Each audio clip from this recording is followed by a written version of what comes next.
please go get the link to that if you need to watch along. To find that, again, it's up in the Greg folder. So my voice is all scratchy. I'm worried I'm getting sick. If so, I'm gonna go home. So DIGN classes, Greg, and then it's right there, Zoom meeting.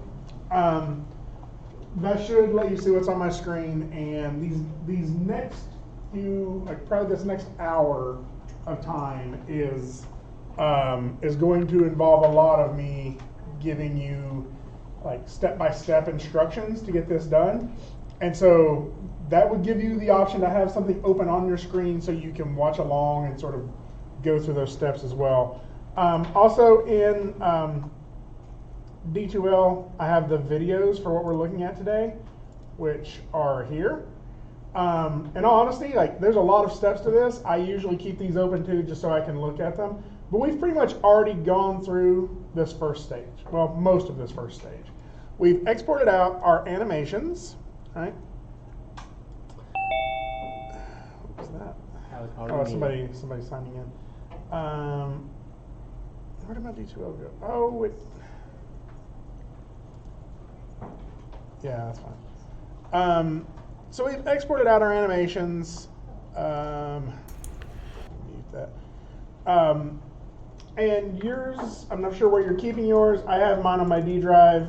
And where we should have gotten to by the end of class yesterday is right, let's see, Greg in class. And then I'm doing this game animation.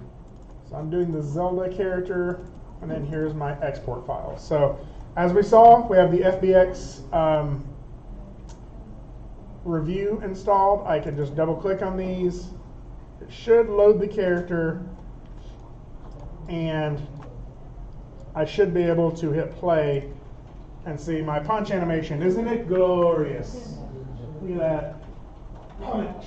Take that. Kapow. Anyway, so the reason, again, we made all this, just to sort of a review, the reason we made all of these is because this next step involves a lot of, for lack of a better word, some scripting, right? We're not actually going to be talking a lot of type, like we're not going to be typing a lot of text. This is a visual scripting program, for those of you who haven't used it before. But that means we're going to be putting in commands into Unreal, and then we're going to try to play the game to see if it worked, right? And the only way to be able to see if it worked is to hit the button and see if that animation plays, right? So we have to have something in the game to do this. And this is the pipeline for most game animations, is you have to prototype something first to see if it's playable, to see if it's fun. If it is, then you finish up the animation and you make it good for that context, right? So you may do a run cycle and you get it into the engine and you're like, you know what, that's way too slow. I need to make that run faster. Well, that's something that's nice to know when you have 15 seconds invested instead of 5 hours, right? And so it allows you to plan. It is probably the single most time-saving thing you can do on this project, is to make sure that you are finished with importing everything and making everything functional by the end of class today. Like, it's an extremely important step to getting all this done. So that's what we're going to do. We have all of these files.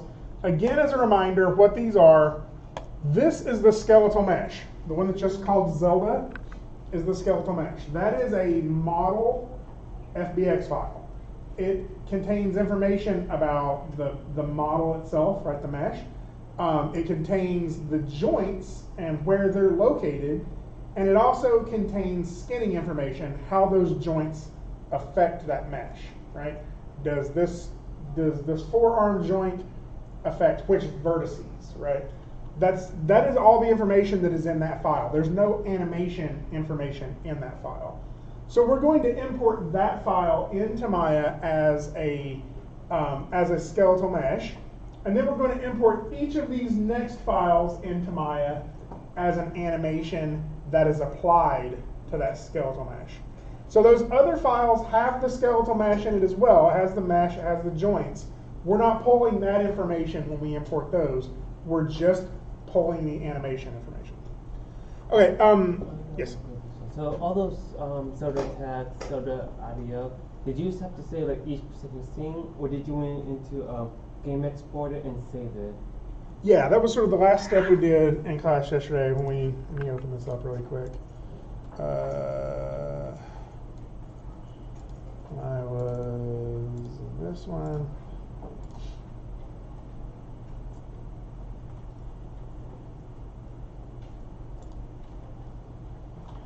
File, game exporter. It's when we were running the game exporter. When we hit this export button, if all of this is filled out correctly, then it will export all of those into that folder. If I go to the model tab and export that, that will export out the skeletal mesh. Okay. So the model tab exports out the skeletal mesh, the animation tab exports out the animation. I have a feeling there's a few of you are probably still sort of pulling some of those last few minutes or last few elements together. So I'm going to sort of take a break just for a second here and talk to you about something else that is not this class related. It's more of an opportunity, and I knew about this for a couple of days. I didn't get the flyers out till today, but you'll see them if you're walking around in the building. ID Tech, which is a company that does summer camps across the country, digital media summer camps. A representative from that is going to be here Monday from like 9 a.m. till, I'm not for sure when, probably sometime later that evening, and then he's flying out. And he's here because he likes to recruit our students. He wants to give you all jobs. Anybody worked at ID Tech before? Oh, okay. Usually we have a few people. They usually hire somewhere between 15 to 20 of our students a year. It's a temporary job over the summer, but they have different locations all across the country. You choose a location you're interested in working in, you apply there, and they try to get you placed somewhere where they can send you there to work. A lot of times, some of the stuff they're teaching is like some basic game design stuff, but it's across the board. Like they have animation classes, they have game design classes, they have some classes that are just like making stuff in Minecraft. You're working with like middle schoolers and high schoolers, I think. If you have questions about it before he gets here on Monday, you can probably chat with Laura Osteen, which is she's standing right on the other side of that door right now, but she's teaching my class. And she's done that several years with them as well. She's actually one of the like leads, and she's gone to, I think she's gone to Nashville, she's gone to Pennsylvania. A lot of people end up going to Raleigh, which is where the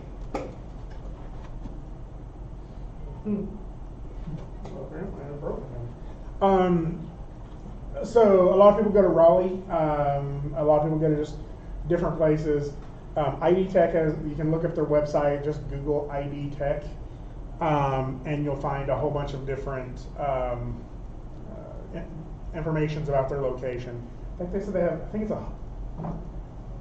think it's 150, if I'm not mistaken, locations globally. So, so that's something that if you're interested, he'll be set up in the lobby on Monday. You can stop by and talk to him about that.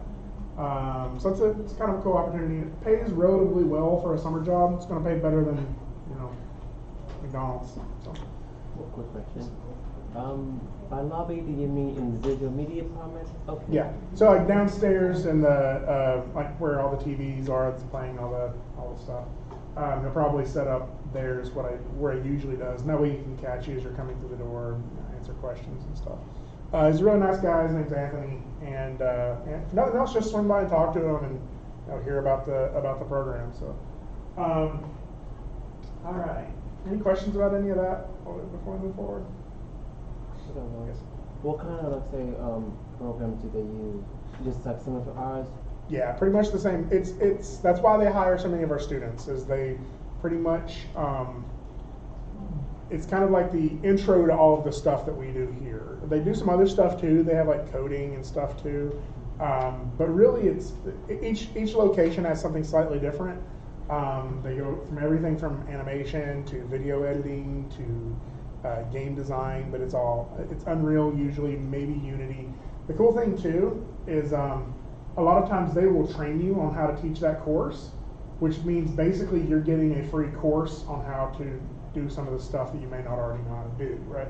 So if you're liking the game design stuff, teaching, like learning how to do that well enough to teach some middle schoolers about that will really help you get better at it as well. So, so that's something to consider. All right. So hopefully everybody's kind of caught up with where I am now. So as you'll recall, last class period, I kind of crashed and burned because I was like, oh, Unreal's not working on here. Let's download it. It was 28 gigabytes. It didn't download in time. I eventually got it to download and then talked to Todd about it after class, and he told me where it was actually located already on these computers. So it's not 4.24, but all of your computers should already have a functional version of 4.23 on it. We just can't launch it through that Epic's game launcher for some reason. It's always worked for me before. I don't know why it's not now. But I'm going to show you how to launch it. Launch the one that will always be on your computer if you want to use 4.23. Really, the hardest part is finding it. So if you open up a new browser, just a little Windows, what is this called? File Explorer? Is that what it's still called? Yeah. We open up that.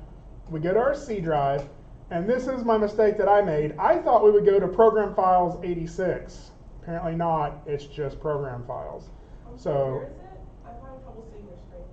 Okay. You can also do the OBS or the Zoom thing if that helps too.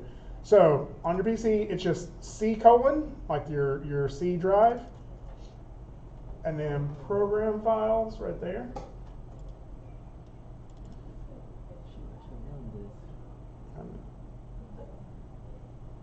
Okay, and then Epic Games, and then there it is. Yay! Turns out it was here all along. The real test is, will it open, right? And really, the big question you probably have is, it's just a folder. How do I open that? Is that me doing? I was going to ask. I went ahead and downloaded 1.24. Is that still okay? Yep. And wherever you have that, you can open it the same way we're getting ready to open this. So to kind of show you that.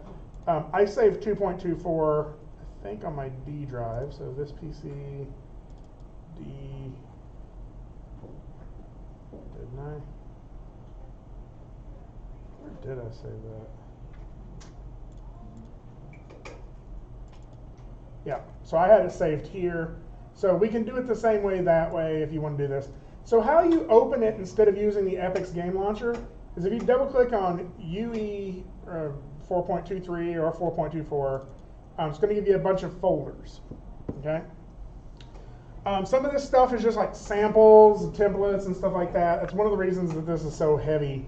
But we're going to go to the engine folder. Okay. Epic Games. So UE42, and then engine. And then from engine, the very top one, binaries. We're going to open that. Now, this is all the different ways that this could run. We're going to assume we're making a game for Windows 64, and we're running it on Windows 64. So we're going to go to Win64. And then what we're looking for is a file called Unreal. Is it UE4 editor? Yeah, UE4 editor. So it's down here. Go by type. Yeah, I was getting to that. Let me teach the class. So we can find the UE4 editor. You can scroll around for it, but if you just sort by type, right, it will go to the top, and it's UE4 editor there, right? Now, if you want to make a shortcut somewhere, that way you don't have to go digging around for that, you can do that. But it's right there. So if we just double click on it and cross our fingers, I'm going to get this here. Allow access. Okay, so it's loading on my other screen, but you should get a little gray box that now says UE4 editor, and it'll tell you a percentage of it loading. Is that working for everyone?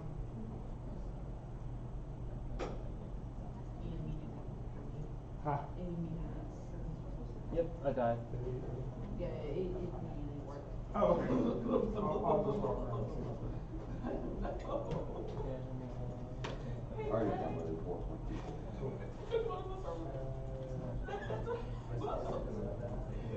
Oh, you're okay. Okay. You're just kind of.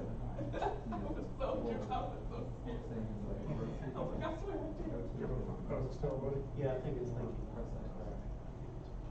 So. Ooh, you're doing great.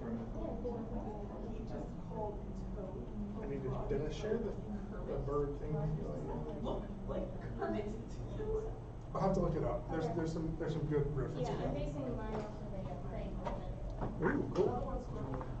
All right. So you're going to get something like this. All right? Everybody have this already? Okay. So this is going to allow us to create a couple of different types of templates to start with. If we're really good at all of this, we could just create a blank one and create everything from scratch. We're not going to do that. I want to show you, yes? When you want a puzzle, How would you do a puzzle? it's an option. If you can figure out how to get a character with those 4 animations into a puzzle, then yes. I will show you the 3 that work for me. Yes. If you have 4.24 installed, can you just launch it through the launcher? Through the what now? Like, On the Epix game launcher? Yeah. You can. The problem with it is once that computer restarts, it'll erase 4.24, and so then it won't be there. So, So it's better to just do it through this method? at least for right now. I'll show you another way of opening it here in a minute. Yes. Mine says that the folder path is invalid. So, Yeah, we're getting to that. okay, yes. Okay, so before we do anything, don't get ahead of me here. So before we do anything, I want to show you some options, but you should just continue to stare at that screen, right? Because we're going to make the option we're going to use for our game in a very specific way. I want to show you what happens when we click on some of these things, though, because there's really 3 options we have for this class, right? I'm going to eventually create a third-person game, right? But there are 2 others that I think would work depending on how you're wanting to do this project. One is side-scroller, and the other is 2D side-scroller. So you already saw what third-person looks like. That's the one that I showed you the other day where we're running around with the guy knocking stuff over, right? Let me get that up over here. This one, right?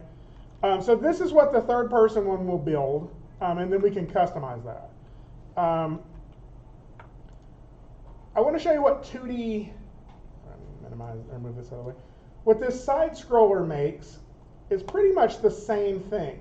So if I hit create project, don't you hit create project, but I'm going to hit it just so I can build one of these. It's going to create a new project for me with all the content that I need and a level that I can start in. So it's doing that on the other screen. Okay, so the only difference in those 2 levels that we just created for the most part is that the character is locked in 2D space and so is the camera. So now if I hit play, I get this, right? And so my character can run from side to side, but if I hit up and down, he just jumps, right? So I get a 2D side scroller, and this is actually a pretty nice way of showing off those 4 animations we're going to be making, right? The idle, the run, the punch, and the jump, right? So this is a pretty flattering angle to show that in.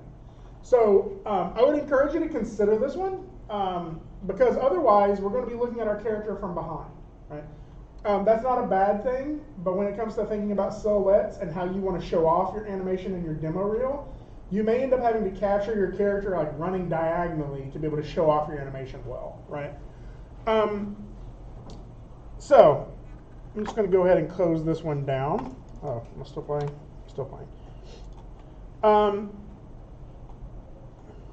Oh, the editor didn't pop back up, so I'll do it again.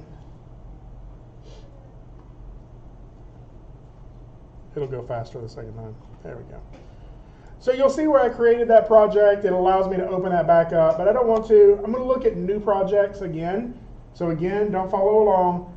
But I can make a 2D side scroller, and it's actually very similar to what we were just looking at, except for instead of 2D assets, there are, instead of 3D assets, there are 2D assets. So I'll show you what that looks like. I haven't done this project all the way through though. I've done the 2D side, or the 3D side scroller and the 3D third person. The 2D side scroller, really the only difficulty we'll have with that is the way you import in these animations will be different, right?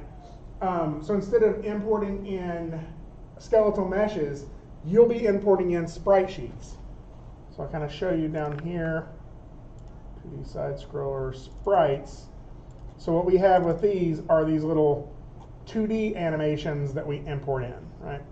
I've never done that process before, so that's why that will be a little bit of an extra challenge that you would have to pick up if you're wanting to do this on Unreal. But recognize that this is still the same level for the most part. We just have, it's all flat, right? These are just planes that we're animating on. And the game, if we play it, works very similar. It doesn't have the jump animation, and it doesn't have a punch, or it has an idle and a run is basically all this has. The software package that is within Unreal that allows you to do this in 2D is called Paper 2D. So if you're wanting to do some research on that to consider using this, this is a good option. I've just not gone all the way through it, so I can't. I can help you in ways that I understand, but I may still not know all the answers to the questions you have for that. Okay. So just so we can see it a little bit better, I'm going to close this down, open my editor back up. I'm going to go ahead and create my third-person project to be working on. Now you'll see that when I open up the engine or the editor, it's still finding these two projects, right? But look, if I mouse over it, look where it's putting them. It's putting them in my documents folder, Unreal Projects, my project, right? I don't know if that's where you want to store yours or not. I'm guessing not, because I don't know how your documents folder necessarily works. I know there's a limit in terms of space. This is a pretty big file. So my thinking is you need to be thinking about where you want to store this project. Once you have this project created, we can open it differently, right? So I'm going to make mine in my Greg in class game animation folder, the same place I'm storing 4.24, right? So we'll call this, I don't know, we'll just create it there. So I'm going to go to New Project. I'm going to choose Third Person. All of this looks good. I'm going to name this In Class Game. And then I'm going to point that to that folder on my D drive where I'm working. Right? Greg in Class, Game Anim. So right here. Now, if you just tried to create the project earlier, it wouldn't let you. More than likely, that's it's giving me an error, and it's because I put a dash in class. There we go. So in class game. So if you're getting that little error, it's because whatever it is you're trying to create, it won't let you put it there. So for example, if you were trying to put yours on your desktop, or maybe it wouldn't even let you save it in your documents, that's what's going on. When I create this, it's going to create all the stuff I need to have my level, and it's going to create a bunch of starter content. Right? Starter content is, these are elements that just kind of come with the game, right? Like some of them are models you can use. There's like a chair and some environment stuff. Let's go ahead and put that in there just so we have some stuff to work with. What I will show you is, since we've launched this one time this way, well, let's just go ahead and create this, and then we'll go back and look at that. I'm going to go ahead and say create it with the starter content, create project, and you'll see that it creates my in-class game in here. Right? And it's launching it on the other screen, but I want to show you something. In this in-class game file, now I have this in-class game Unreal Engine project. Okay? So think of it this way. When I was digging around through the C drive and I went to the editor, right? That's very similar to when I have to open Maya. You know, if I just go to, type in Maya and it opens up the program with no file open, right? When I created that project, it created my Unreal file, or my game file, right? My level, or my project, I guess. That's what that in-class game file is there. So now that you've started it one time with the editor, now you should be able to just double-click on that in-class game whenever you want to open up your game. And since Unreal is the engine that it's made in, it will launch the editor for you and open this in the editor. Right? So now that you have this saved somewhere, you don't really have to dig around through the C drive anymore. This is what it opens for me. Now before we jump into the really heavy stuff, or the sort of the coding of this, I want to show you a couple of things that we can add later on, but I'm not really going to take the time to do right now.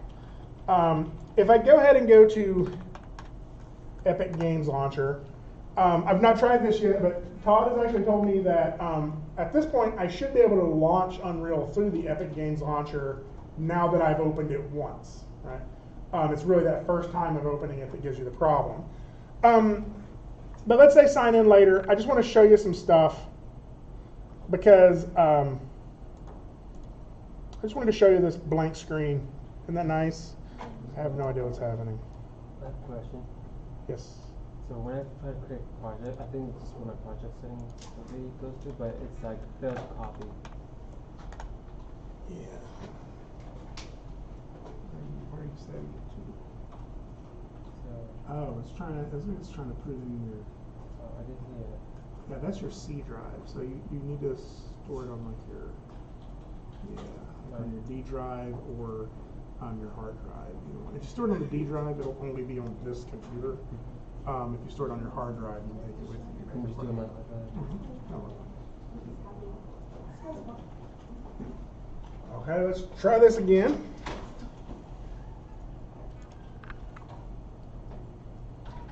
There we go. So the reason I wanted to show you all this, not necessarily so we can launch it, is because there's a lot of other stuff that you can use, right?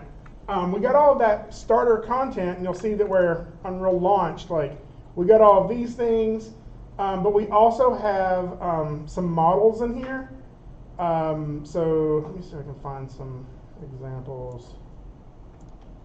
With that. Well, let's not look over here. If I click this little button in the bottom corner here, show or hide source panels, it will take me out to here, and you'll see like geometry,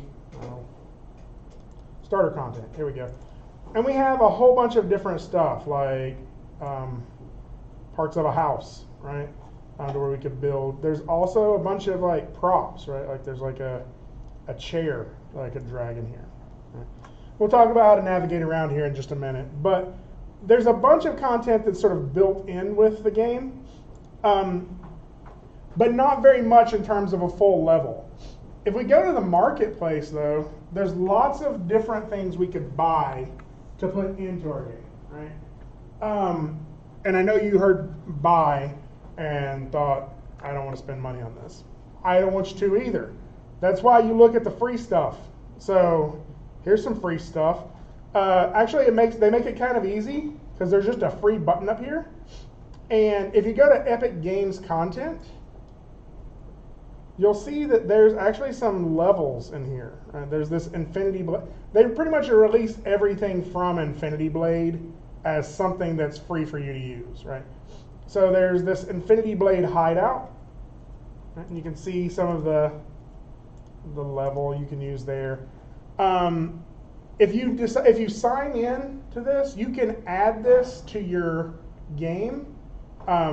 Just you have to be signed into it, and it will add all of that content to your game too, and you can start building from that level. It takes a little while to download it, so I'm not really going to do that right now. It's something we can do again later, or we can add to it later if we want to. So I just wanted to show you that, mainly because this grade level is boring, right? When we hit play, this isn't that fun to watch. Right?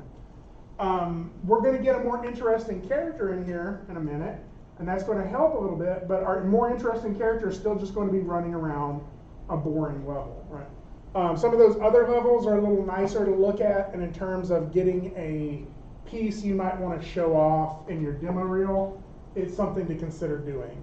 I'm not going to worry about that too much right now, though, because it just takes a little time to download it. Play with that in the future, like wander around through the marketplace and see if there's some stuff you like. It's actually pretty easy to add to the project. So, and I may do that a little bit toward the end of class here if I have time. So. All right, so here, what I'd like you to do is let's explore around a little bit. How many of you have never been or have never used Unreal before? All right, so you're okay. Don't worry. A lot of the shortcut keys you're going to be familiar with. Like if I just click in here and move around, I can just slide my mouse and slide around anywhere I want to. But that's a little hard to control, and you'll notice it's also sort of like go-karting, right? Like wherever I'm at. I can use the WASD keys if I have my mouse clicked to move around as well. So if you're more used to moving like that because you play games, right, there's that. I can also right-click to sort of look around here. And then an extra feature to this is if I hold down Alt, it will actually function like Maya. Like Maya's navigation keys will work as well. So there's like 3 or 4 different ways you can move around here. You can move around like it's a game, or you can move around like it's Maya. Either of those will be fine. I think it's a little clunky at first to get used to how to move around in here, and figuring out which of those you like the best is kind of your call. Okay. The other thing I'd like you to do is just take a minute and hit this play button. And it should launch the game as it is. And we'll get to see what we have by default. So I can move my camera around. This is the camera that's following the character. W, A, S, and D will allow me to run around. And then if I hit the space bar, I can jump. A will let me run from side to side. S will let me run to myself. So the reason I was talking about this earlier is like right now, my run cycle, I'm getting to see it from this angle. It's not as entertaining. If I move my camera up and hit like SD, I get to see it from this angle. And maybe that's a better way of showing your run cycle in game, right? And that's one of the reasons we can kind of think about that. However you're really wanting to do it is fine, really. Okay. So again, let's explore like the way it works. Tapping the space bar, or WASD lets me run around. Tapping the space bar lets me jump. If I click my mouse, nothing happens, right? The other thing you'll notice is your mouse has disappeared, and so that'll become very frustrating for you. How do I get back out of this? Anybody know? Escape. It's always like that's the answer. If I'm in a social situation I don't like, I just start hitting the escape button, and then we can leave the party. Right? That's how. Anyway. Escape. This is one of those situations. So hopefully you're able to move around. But what I really wanted you to see is that those animation assets already exist on this character, right? Everything except for the punch. We have the idle, where he's just kind of sitting there breathing, right? And then we have the run, and then we have a jump. Now notice on the jump, like as soon as you tap it, the character comes off the ground, right? If I hit escape and go look at this character, do you see this little capsule shape around the character? That's the thing you're actually moving, you're sliding that capsule around, and the character is doing these actions within that capsule, right? It's like that's their little go-kart that they're riding around in, and they're just running in place. Right?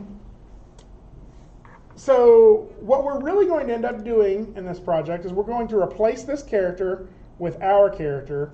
We're going to replace the animations that exist with our animations, and then we're going to add a couple of new ones and have those affect the environment.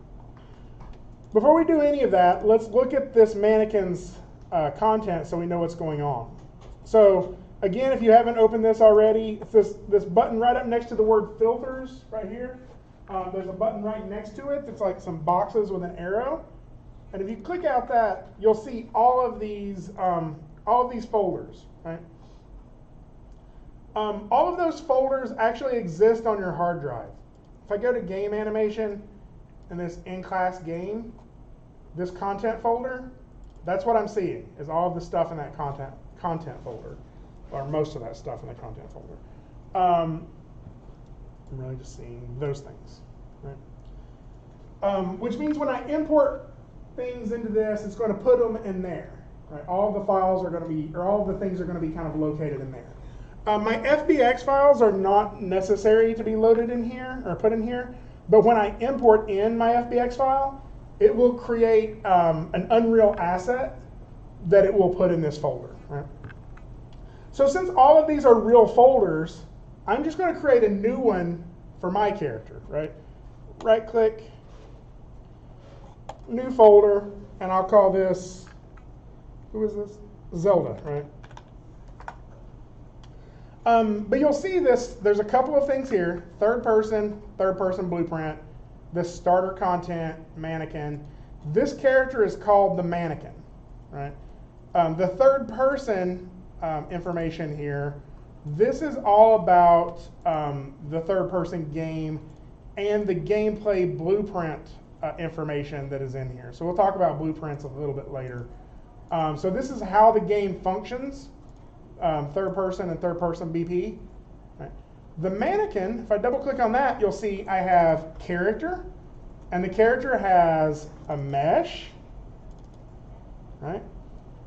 And it also we also have a folder under mannequin that has the animations. Let's look at this mesh first. We got this SK mannequin. The SK that they have in there stands for skeletal mesh. So this is a skeletal mesh file. And that means, again, it's a model with a skeleton in it and skinning, right? There's no animation on that. There are two other files you'll notice in here. There's one in here called a physics asset. And then there's one in here called a skeleton. And this skeleton is sort of what is generated from the bone data in order to drive our character around the scene, right? Or to drive our character's model. So basically the physics asset is just so physics can interact with it. If you wanted to have ragdoll physics on this, or you just want your character to be able to knock things over, that's what the physics asset is for. The materials are very much like Maya. There's a material in here, and then there's textures that are applied to that material. But what I really want to look at is the animations. So you'll see third person jump, idle, jump end, jump loop, jump start, run, and walk. So they have one more animation than we need. They have a jump animation, which is really just a replica of this jump start, I think, if I'm not mistaken. But let's look at, oh, and they also have a walk instead of a run in case you wanted to be able to scale that up. So let's double click and just look at the run. If I double click the run, it'll open up in another window, and we'll be able to see our run. Again, we can use those same keys. I would recommend using the Maya shortcut key, Alt, to tumble around and look at this. And again, like everything else, along the top up there, we can see the animation we're looking at. We can see that the mesh and the skeleton are the things that are being animated, right? So if I go back and look at my skeletal mesh, it's just a model, right? You can see these are the materials that are applied to it. If I go look at the skeleton, let me show this so you can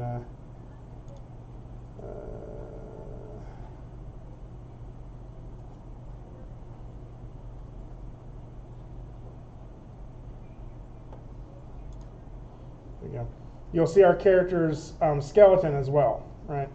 So let's just go ahead and turn that off. So if we go back to our animation tab, you'll see this is the run. I can pause the run. I can scrub through it in slow motion. And what I want you to notice is between frames 0 and 1, I can still see that motion happening little bits at a time, right? So there's information, there's data in between the individual keyframes. Also notice that I can double click on other animations over here. I can double click on my idle, hit play, and I can see the animation happening here. Now this is beneficial for us because we can also look at stuff like jump start, like what their jump start looks like.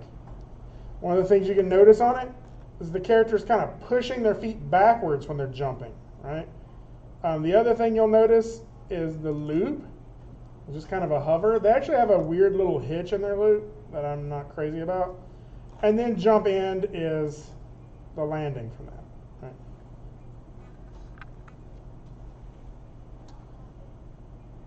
Okay. So now we kind of understand how this is set up.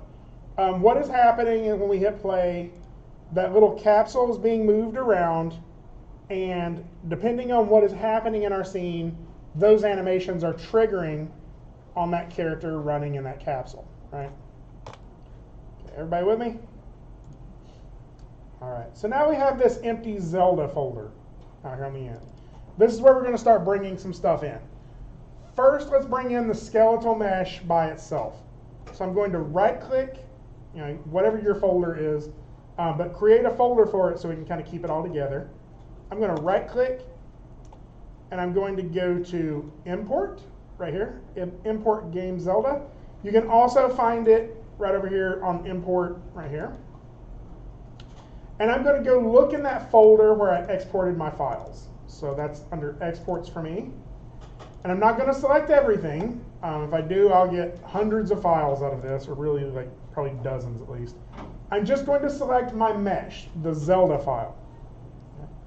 Sorry, there's one for you. The scene, like the Maya scene? Or The FBX exports that we made. Yes. So to import the animations, you go to the folder options, new asset, import to. No, well, you could maybe, but have you imported the model yet? No, I So- got confused with it. Okay, yeah, I'll clear that up. So basically what we're doing, we're not importing in the animations yet. We're going to import in the model, and that's going to create the skeletal mesh and all of those other elements we need to be able to apply the animations to it, right? So if I just select the skeletal mesh this time, if I just go to import just the skeletal mesh file we exported, which when we were exporting that out of Maya, remember we used the model, the one that came out of the model tab when we exported from there, right? So if I select it and hit open, I'll get this. Now, I haven't done this before, but I think, or I haven't done it with this character before, but I think that everything should just work okay with our default settings. Let's try it and see.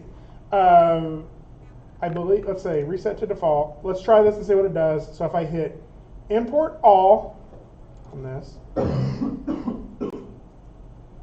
say importing Zelda. So I'll get a handful of errors. The following bones are missing from the bind pose. That's all right. I don't think any of those errors are substantial. And now if I double click on this Zelda file, you'll see I have my model in here. Slowly her materials will start to pop up on her. There she is. So recognize I imported one file, right? And I got all of these. So let's talk kind of briefly about what these are. Right? We have the Zelda in the middle. That's our skeletal mesh. We have our physics asset. That is the one that allows physics to be to affect and be affected by this character. We have our skeleton, Zelda skeleton out here on the end. That is the thing that is going to drive the mesh. Right? And then I got a whole bunch of materials and texture maps. Right? So just like in Maya, the eyes had like a different texture map on them and a different material. And the texture maps and the materials hopefully came in, right? If they didn't, we can always hook those up differently, but we can, any of these little spheres here, if I double click on that, it'll open up the material, and you'll see that what I have is that texture sample, which is the file going into my base color, right? So, no, I didn't make any changes. So all of this should be correct. I want you to notice one more thing on here. You see down here in the bottom corner of each of these little swatches, you see that little star? That star is how you know this has not been saved, right? If I close down Unreal right now, my import would not save with it, right? It would, well, I mean, it may still be in there, but any changes I've made to it will not save. So what we have to do, right click and save with them all selected. The other thing you can do, and I just kind of do this periodically, is if you go File, Save All, that will save any changes you've made with Unreal open. Any files that you have, like it'll just make sure that everything's saved and any changes you made are saved. But whenever you make a change to something and you see that little star in the bottom, that means it's not going to work unless you save it, right? Okay. I'm going to right click out here again, and I'm going to create a new folder. You can also do that, I think, here. So, no, let's choose a path. Don't click that. Okay, maybe there's not a new folder button there. So right click, new folder, and I'm going to call this Anims. So that folder under Zelda, Anims, that's where I'm going to put my animations. Everybody with me so far? I'm a bit lost, but I'll go back to it. Okay. I can help y'all catch up if you need me to. Yes, please. Yeah. Okay. Which part did you miss? Okay, so this is so when I go in here, import it, this right out. Probably Esri Mesh. I'm not sure what skeleton is. Skeleton, my skeleton that I did. So I guess open and then import all. And then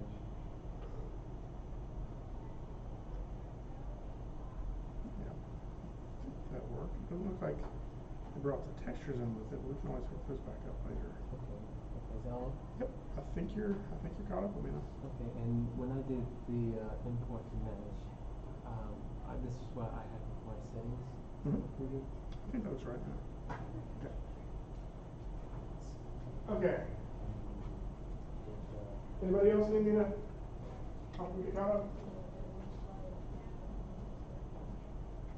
I might as well help. Okay. So I got Zelda into Unreal except. Well, it's weird. There's no like material. Did you get the project set in you? I did. I should have.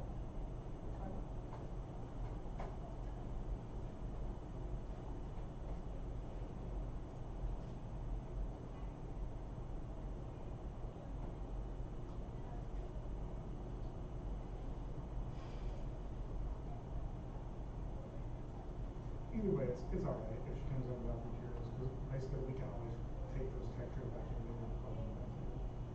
So Is it like a drag and draw? It's literally just a drag and draw. Yeah. The other thing I was noticing is it came in with a shield. Yeah, you know.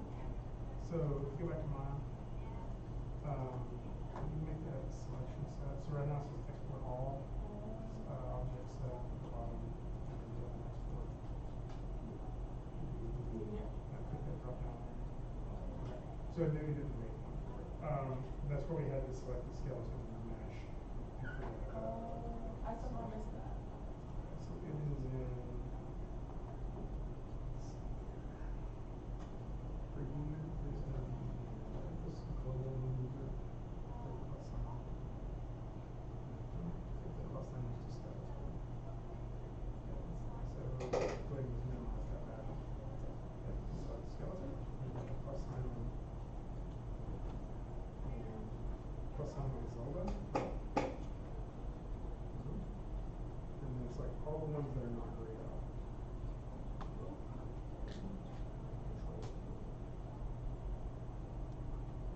And now I can put this little plus sign next to everything. And call it export. So now it'll just export out those parts of the mesh. And when you export out the animations, you can change it to export object setup and change it to export to. It'll still work the way it is with the sword and shield and everything with the Yeah. characters see all the time. So if that works. So now Your animation tab real quick. You would have to look at that. actually I don't know. Oh. Yeah. So we can put the export off. Export off the stuff and then change that to export to. And then that will export all the animations with the same object selected. Does that make sense?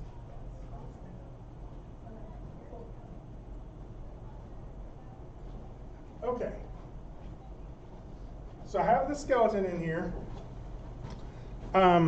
The next thing I'm going to do is import all of my animations into this folder.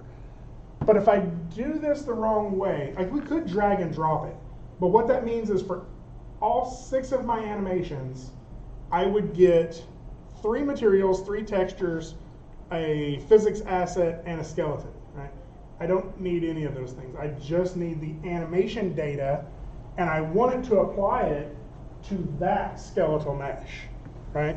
To this one right here. So if I go to Anims, and I right-click and say Import, now I can select all of my animation files. So I can hold down Shift and select them all. Not the skeletal mesh, just attack, idle, jump down, jump loop, jump up, and run. And hit Open. And it's going to bring this back up. So this is the 2 important steps you need to remember. Under skeleton here, it's asking me which right now if I leave that blank, it will import all of those files again, right? All the materials, all the everything. I have to tell it, I want you to apply what is in this FBX file to one of the existing skeletal meshes. And which one is that? Which skeletal mesh do I want it to apply it to? Our characters. Yeah. Zelda. So in my case, Zelda, right? Whichever character you're using. So if I click this little drop-down box here where it says None, you'll see that my Zelda skeleton is right there. So I click that, and so now whatever it imports, it's going to apply it to Zelda skeleton, which already exists, right? What I want it to import is my animations. So if I check this Import Animations button, then I think I'm set to go. If I hit Import All, it will import all of those animations onto the Zelda skeleton. So hit Import All. This will take it a minute to do this.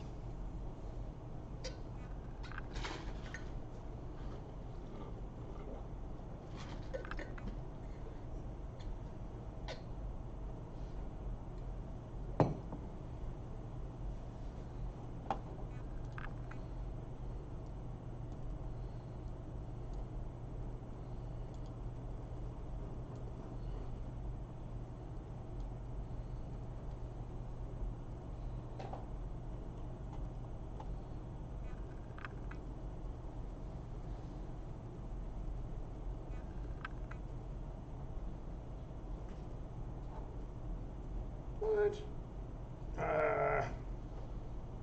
Okay, I think I realized what I did. So this is what I did not want to happen. It worked, but this wasn't necessarily what I wanted to happen. You'll notice, like Zelda Run, if I double click on that now, like it's not working correctly. So let's go ahead and close this down. Let me see what I did wrong. You want to just go ahead and delete everything? Yeah, so I'm going to select all of that, right click, delete. It's going to look at all of it. Let me try this again. Force delete.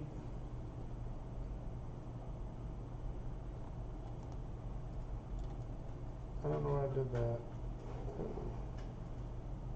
Let's try that again. Open. I need to apply, oh wait, I see what I'm doing. Under skeleton, I need to choose Zelda skeleton, and then I can uncheck this import mesh.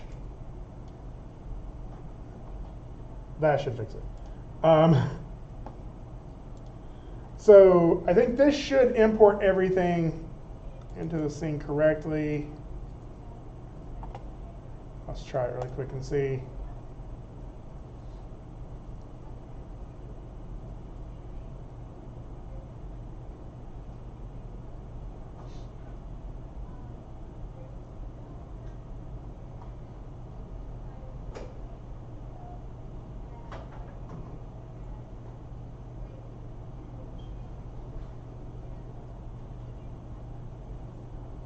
There we go.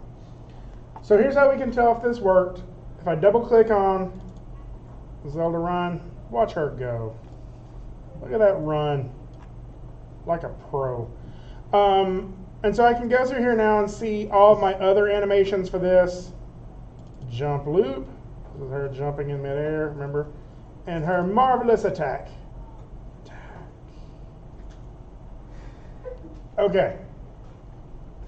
So this is how I wanted it to look, just these 6 files in here, right? And all of those applied to my skeletal mesh. So again, that little stars in the bottom corner, I'll go ahead and save that. And so that should work. So again, you'll want to notice like what I have, and I'm just kind of reiterating this. Yes?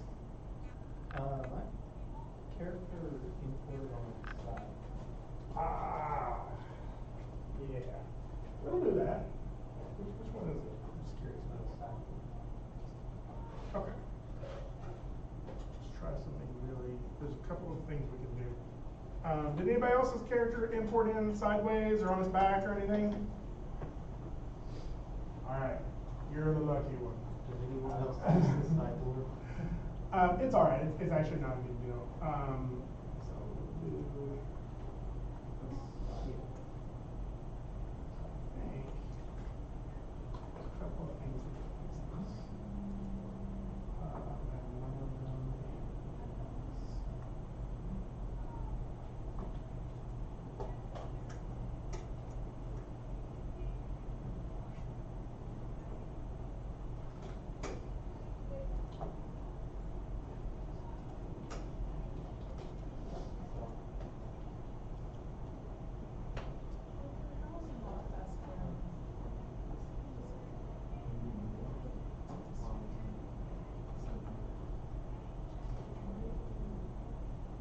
So there's a couple of ways we can fix it.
So I'm not necessarily sure why it's doing it. There's a couple things we need to do to fix it. The one that we fixed it that's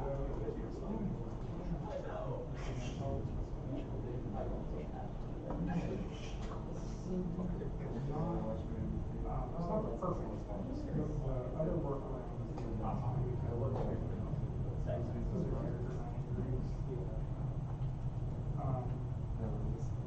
this isn't actually what I'm reading.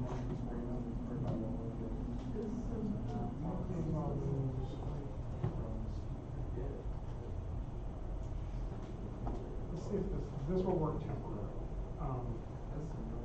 Yeah, let's see if that is. Okay. What do you think? Yeah, Red? really it's like the same thing except that you would just add in your kid. Yeah. Yeah, like So I don't know how to control my location. Like he's there, he's moving, you know, everything, but I'm outside of him. In the game. Like I had to re-import a third person character. Like if you want to, like we can work on this later if you want to do this. I think I know, there's a couple of things I know maybe is it in your? Because it, like I opened this and it created a new level, so I tried to import mine first.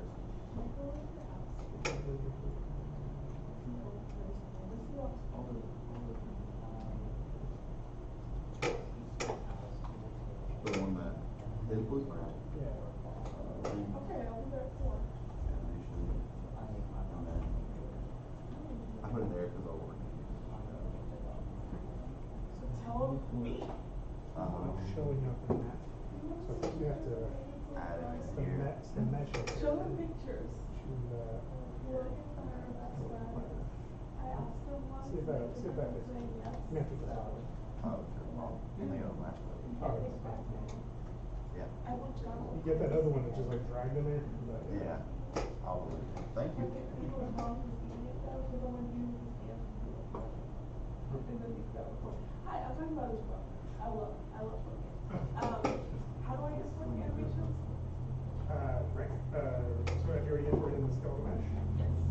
Right, and then you can, and then choose all the animations. Yeah, and it's so cool. I did that. So sort of uncheck, import mesh. And then on that drop down list where it says none, choose your Zelda skeleton. And I think you should be able to hit import all. Okay, and now. Okay. Because I'm like 5 hours behind. He doesn't pay attention. You were just like a minute and a half behind. That wasn't bad at all. That was a lot of information, Greg.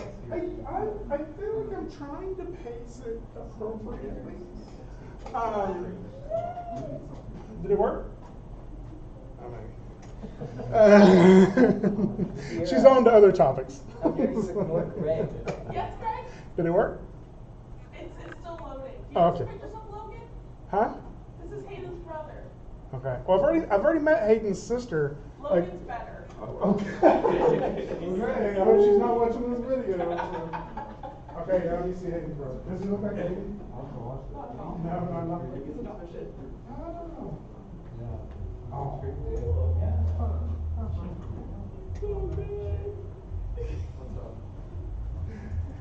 Okay.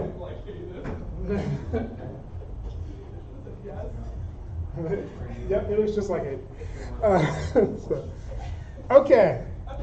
So we've got our character in there. I know the hopeful part of you is like, if I just hit play, it'll work, right? Well, it doesn't. Let's go ahead and hit play, and you'll see that it's still this guy, right? Recognize like these are all assets, right? I could drag my Zelda run out here and hit play. She'll run forever. So what we need here is we need Unreal to understand that. Let me back up and show you this, because you could do the same thing with our mannequin, right? I could drag his run out here too, and he's just going to run forever there, right? This is just an asset. Like, this is just an object. Unreal doesn't know really the difference between that and the chair. It just knows that it can deform. That's the only difference, right? What we have to do is we have to tell Unreal that when I execute certain functions, I want you to play the animations on that character, and I want that character to be the character in that capsule, not this mannequin character, right? So to do that, there's a couple of things we're going to have to create. And rather than create them from scratch, because I know very few of you are probably wanting to be like professional game designers, you want to be an animator, right? We're going to steal some of that information, right? Straight up theft from this file. And that's okay, because in most situations, a lot of this part would be done by somebody else, right? It would be done by a programmer, an animation programmer. If you can show the skills to be able to make these yourself, That means you could also apply to a more of a wide range of positions, like a technical animator or something like that. But there are a few things that we need to be able to create, right? Because the things that are driving all of this, if we go into our mannequin here, and we go to character, wait, where is it at? Animations? Oh yeah. Under mannequin animations, you'll see this third person BP. You see that? So let's double click on that under the mannequin folder, animations, third person BP. If I double click on that, there's a whole bunch of stuff going on in here. Right now what mine has is this, is in air, not, result, can't enter transition. I'm sure none of that makes sense to you. You see these little breadcrumbs across the top right here? If I go back to default and then to anim graph, so this is what's happening right now. On our skeletal mesh, Maya has to know which animation to trigger under which situation, right? So if I'm running, it needs to trigger the run animation. Or if I'm moving forward, it needs to trigger the run animation. If I'm jumping, it needs to trigger the jump up, followed by the jump loop, and that jump loop needs to play until we contact the ground. And then it transitions back into the run or the idle, depending on which one we're doing, right? All of that is considered the character's state, right? And so you'll see right here, this default says underneath it, state machine. So when I double click on that, you'll see all of these things. This is the decisions that are happening when my character is being animated, right? So right now, by its default, it's either in a state of idling, where it's just standing there, or it's running. What determines whether it's running?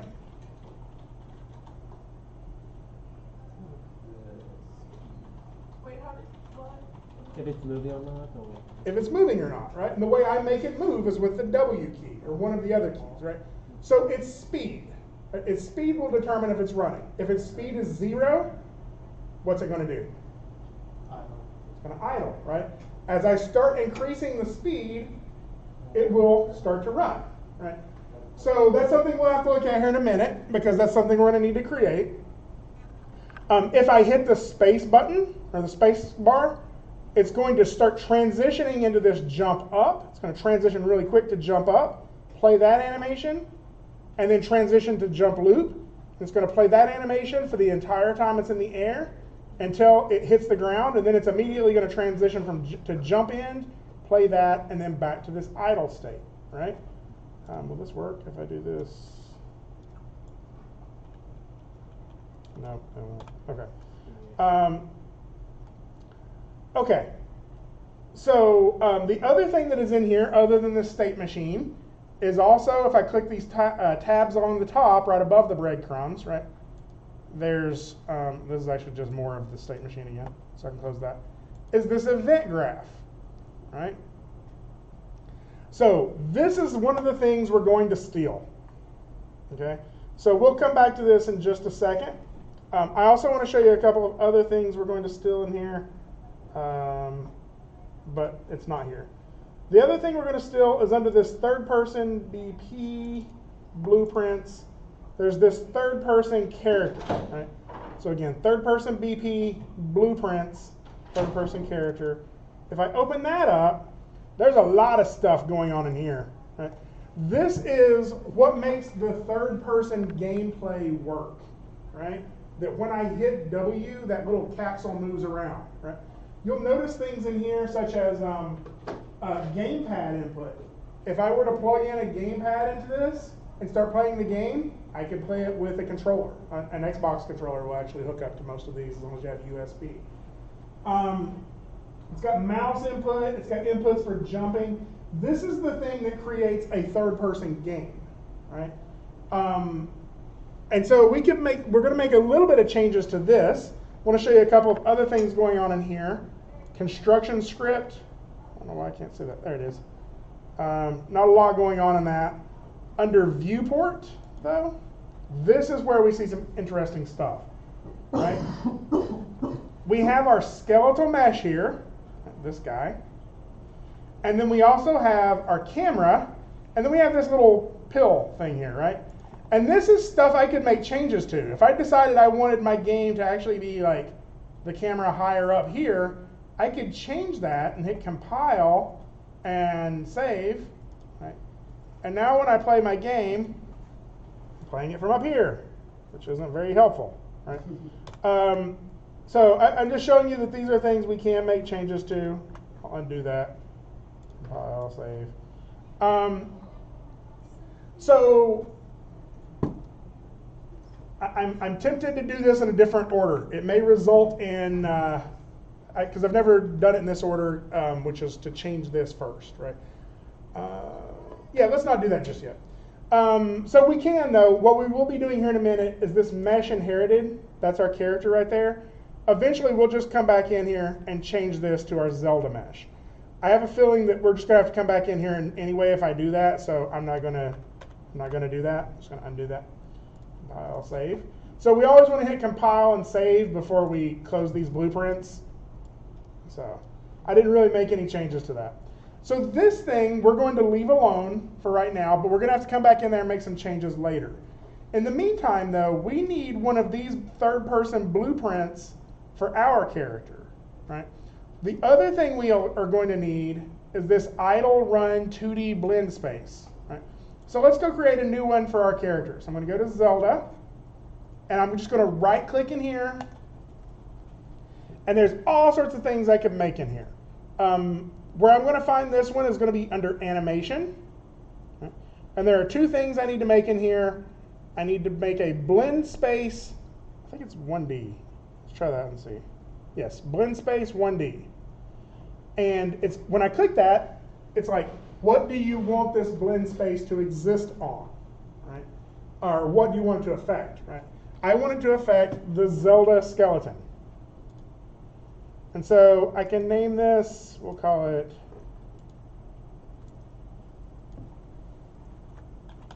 Zelda blend space 1D. So let me try to explain to you what that is. Okay. A blend space is so we don't have a snap happening between two animations, right? It's a range of time in which an animation can blend from one animation to another. So when we hit W to make our character run, it's really fast, but there's a transition from the idle pose to the first frame of our run pose, right? And so this blend space is what makes that transition happen, so we don't have this like quick snap, right?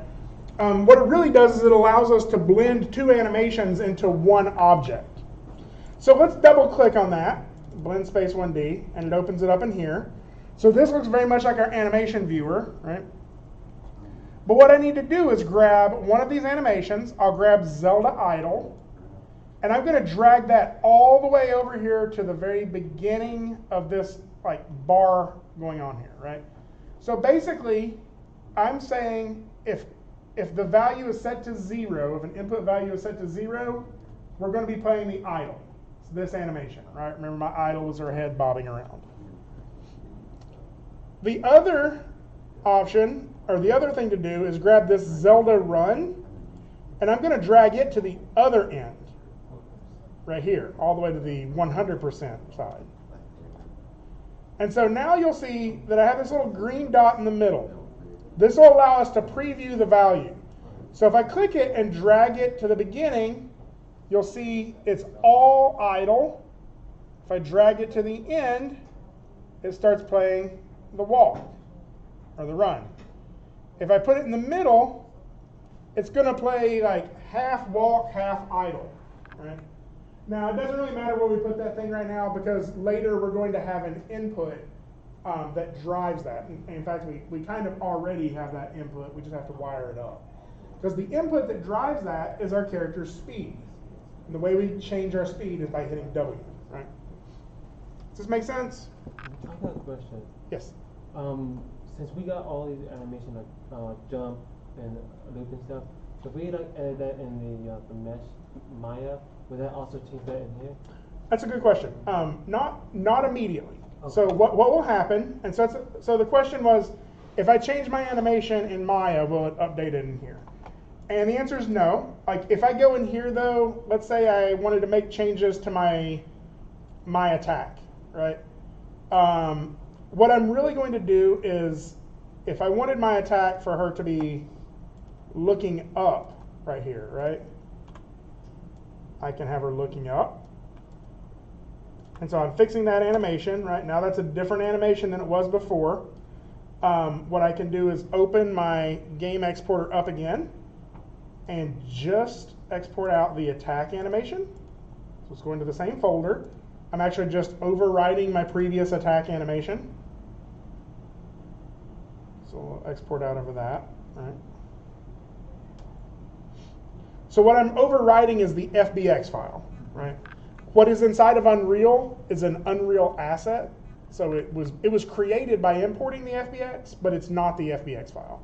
So what I have to do now, after it exports out, it'll tell me everything's good. Takes it a couple seconds.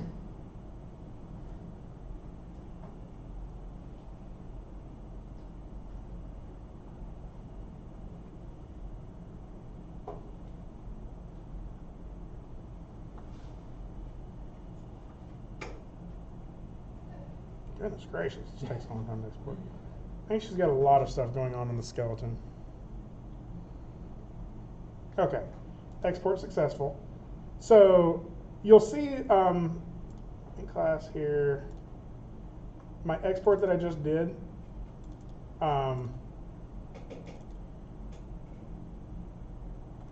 In FBX review, we'll play now with that head pointed forward, right? But if I go into Unreal and play my animation, it's still the old one, right? It's still the head not pointed forward, right? So how I can do that, I can hit re-import animation here, or I can right-click here and just say re-import. And it will pull that FBX file again, since I overwrote it. It will pull it in. I can save that and open it again. And see, now she's looking forward. Right? So this is actually why this is so versatile, is that that's the entire process for updating the animations inside of Unreal. We have everything set now. Everything is ready to go. All I have to do is go into Maya and make each of these animations better and re-export them, and then go to Unreal and re-import them, and my better animations will replace these. Does that make sense? So that's one of the reasons we do all of this first, is because then we can see if we have everything correct on our animations, right? Maybe my attack is too slow. Maybe my attack is at the wrong angle, right? Whatever that is, that is one of the reasons we're doing this. So good question. So, okay. So we have that blend space now that allows us to blend in between. We need to make one more thing in here before we can actually start editing this, and that's the blueprint itself, right? Zelda needs a blueprint. There's one that already exists for that mannequin, but if I tried to copy that, it's got a lot of data in there that's just connected to the mannequin, not to Zelda. And so that means we'll have a lot of issues with how the programming works. We'd have to dig around in there and create a lot of stuff. So what I'm going to do instead is just create my own blueprint. I'm going to right-click, animation, and then animation blueprint. So if you're curious, blueprint is a name of a scripting language, for lack of a better term. So animation blueprint, it's going to ask what I want to apply it to. I want to apply it to the Zelda skeleton. Okay, and I'll call this Zelda Anim Blueprint. Rename that.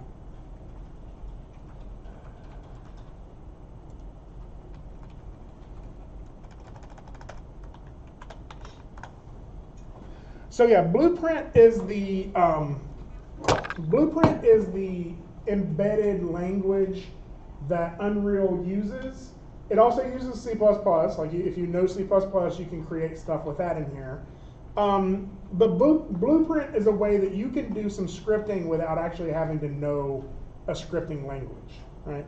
It's a visual scripting or a visual programming network, which means instead of having to type out a line of code in a syntax that you may or may not know, it's just a little block of code that you can plug stuff in with, right? If you ever used Construct, it's a more complicated version of what happens in Construct. So if I double click on this Zelda Anim blueprint, you'll see that there's a couple of things that I have in here, right? I have this event graph, right? And that's cool because I'll probably be needing these here in a minute. What you may not see is I also have an anim graph, which is like that thing we had earlier, is that diamond shape, or it was going from idle to jump up and all that. But currently my anim graph, if I double click over here, so it says anim graph below the character. If I double click on that, my anim graph is empty, okay? So these are the two things that I need to steal. I need to go to the mannequin and I need to steal an anim graph, and I need to steal some input elements from my input graph. So I'm going to hit compile and save. And let's go do some thieving. Here we go. So up in the mannequin folder, I think it's under animation, third person BP, or anim BP. It's right here. So if you were to pay attention to the names, which I didn't look too closely at them, you would realize that these two are the two that I already have, right? And these two are referring to my current character. So what I'm going to do is I'm going to drag select everything else except for those two, and then I'm just going to hit Control C to copy those. Right? Sad news, actually. The programmer who invented Control C and Control V for copy and paste, he died yesterday. That's sad. Yeah. Like, I feel like we need to have like a national day of mourning for that. Like, that's like, that was amazing, right? Like, okay, again, Control C. This was for you, buddy. Wherever. So I'm going to go ahead and close this now, and then I'm going to go to Zelda. My animation blueprint in here, which is this Zelda Anim blueprint. I'm going to double click on that. And so here in my event graph, this is where I'm going to paste it. Now if you need to move around in here, you could, it shows it right there, right click to move around. Right? So in here, just Control V, so I get all of that information just pasted right in there. Right. Uh-oh, one of those kind of got left behind there. Yes? Sorry, I got lost. Could you go over this? Was it what I copied and what I pasted? Yeah, what you copied. All right, so let's undo this so you can see it again. So if I go to the mannequin tab, and then I think his is under animation, it's this third person anim BP. And so I'm just going to copy everything except for try get owner pawn and event blueprint or update animation, right? I mean, you can copy those too if you want to, but we're going to just delete them once we get there. So I'm going to drag select all of this, just highlight everything that's not those two things, and Control C. And then I can close that.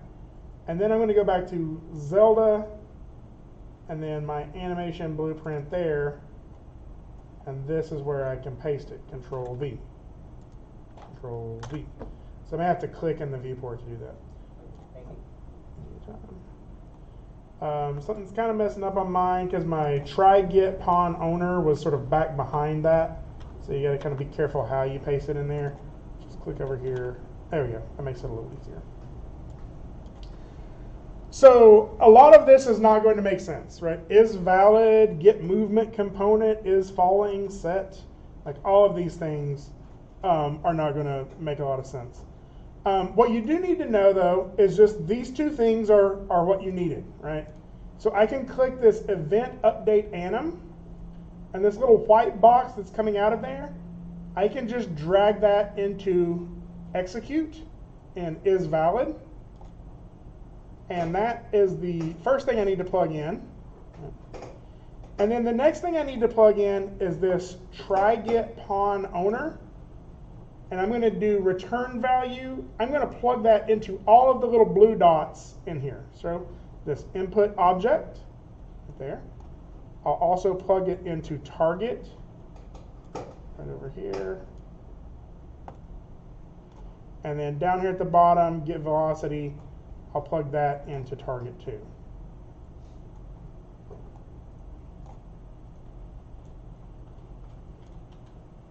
So if you look at it, what I did was this line right here, I connected from execute to execute.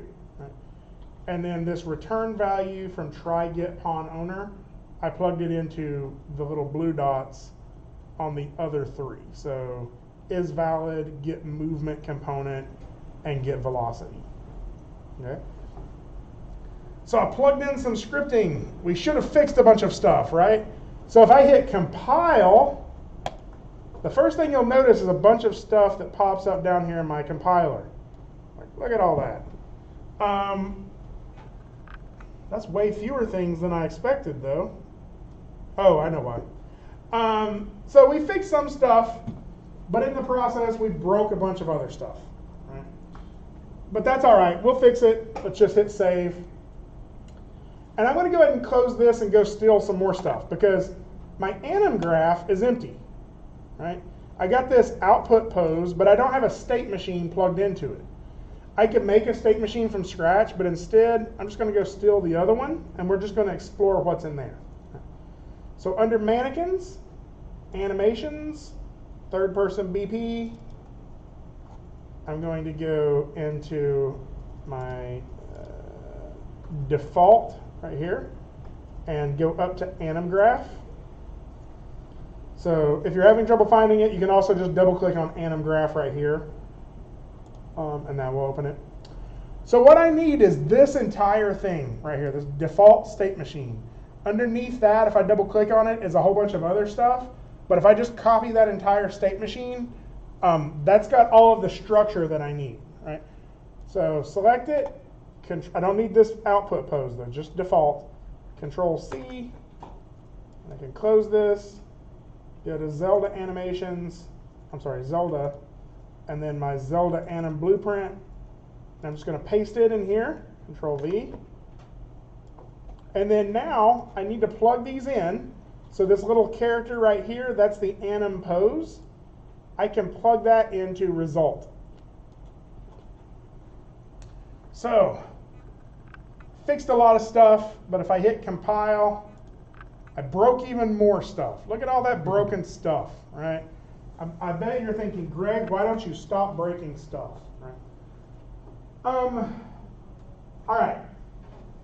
So this is where it gets a little tedious, and I'm probably going to have to pick up the pace just a little bit. So it may help if you're not using the Zoom to kind of have that opened up. Because what we have to do now is go start fixing all of those errors one at a time, right? Slow me down if I go past one a little too quickly, but they're going to be very similar in how we fix a lot of them. Let's just sort of look at a few of them, though. The first thing is this could not find variable named is in air question mark, and could not find variable speed. Now, the other event graph had all of that stuff. I just didn't copy those out of there. And you'll notice in this event graph, it's got like this, set is in air. So that's where that error is coming from. It's like, what are you talking about? There is no variable is in air, right? That's because we have to create them.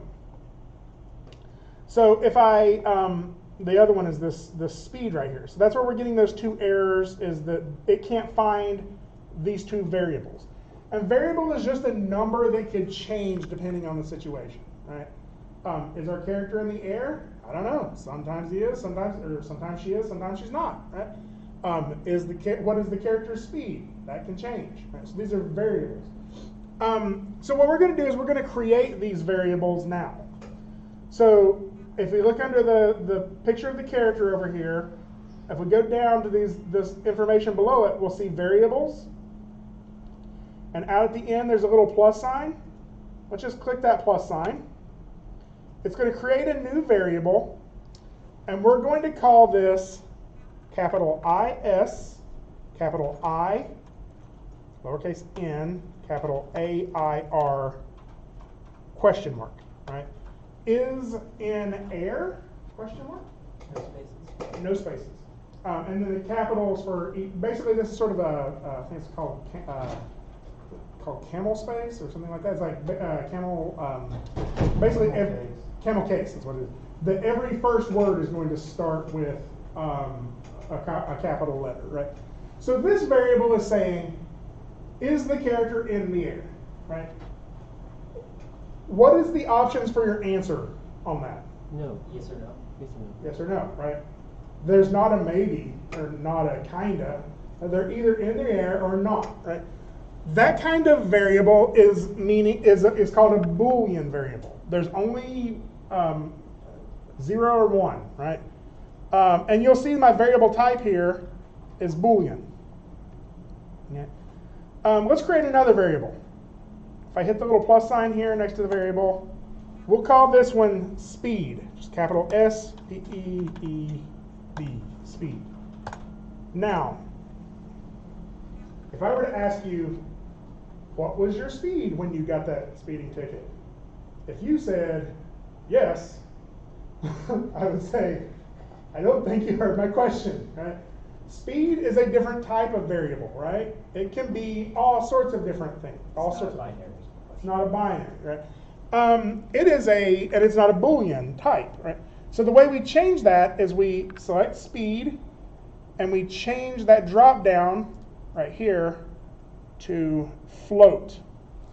So float means it can be, if I'm not mistaken, it can be any, is it any positive number or just any, it needs to be any number period, like negative or positive. Can't be a fraction, but it could be 0.2. It just can't be like 1/4, right? So it can be any number with a decimal positive or negative, I think. And it means that it can change, right? So we're going to choose float, and go ahead and say yes, it's okay to change the variable type. You'll see now it's green.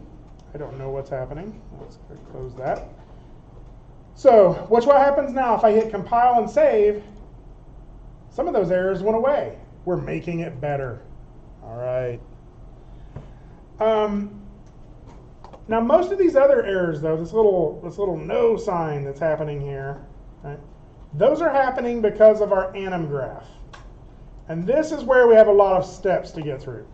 So if I double click on my state machine, basically a couple of the things that are happening is each of these animations, or each of these little states, are referring back to the mannequin's animations, right? And those have a different name. Those are applied to a different character.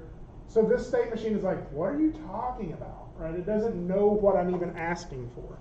So what I have to do is go through these and replace parts of it. Right? The easiest way to do that is just to go through these one at a time, keep the parts that I need, and then use this as a template on how to fix mine, right? So let's start with, the way this works is, here's the animation state, here's the transition between those states, right? So the first state is my idle run. If I just double click on that, it'll open this up, right? And you'll see my output pose is right there. I need to leave that. But we have a couple of things here that are still referring to the other character, right? This speed that we have here, even though we have a speed, it's probably looking at the speed from the other blueprint. We maybe could leave that speed and everything will be fine, but just to be safe, I'll just show you how to make a new one. You'll also see that what we have here is third person idle run 2D. This is the other blend space that we had in the for the mannequin, right? That blend between the idle and the run. This is the mannequin's version of that.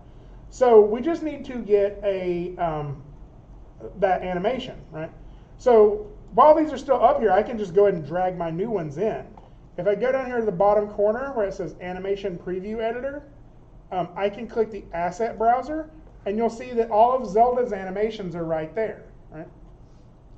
What I need is that right there, Zelda Blend Space 1D. So I'm just going to drag that in. It'll be right there, right? Now, what determines whether this blend space is playing the idle or the run is a 0 to 1 value.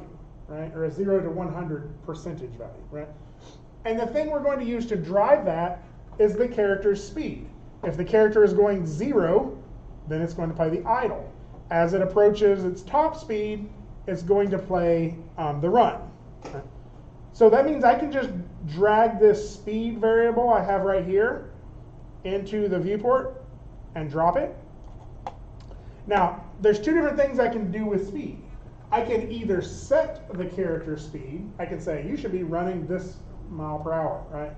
Or I can get the character speed.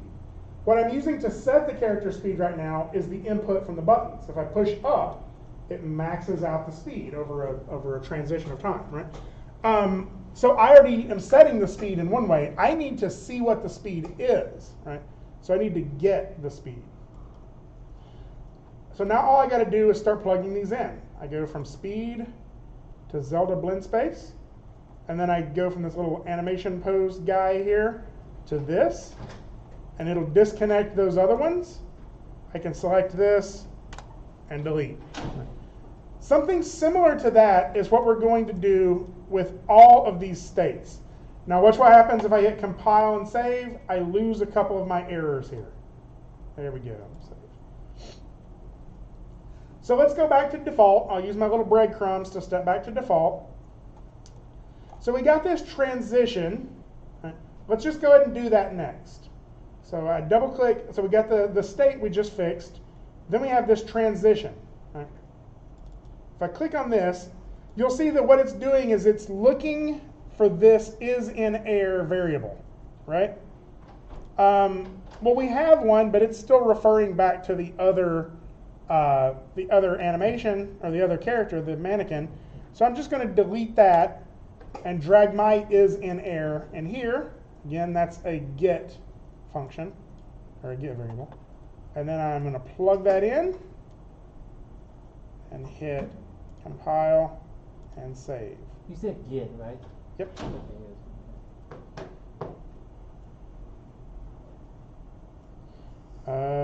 Wait. Okay. I have to do that slightly differently. I'm going to back up again to default. So the best way to do this is just to grab this arrow right here and just hit, I think I can hit delete. Yeah. Okay, so what I'm actually going to have to do, because it's still looking for the mannequin skeleton, I think. And I'm not for sure if that's actually going to work or not. I think it'll work. I don't know.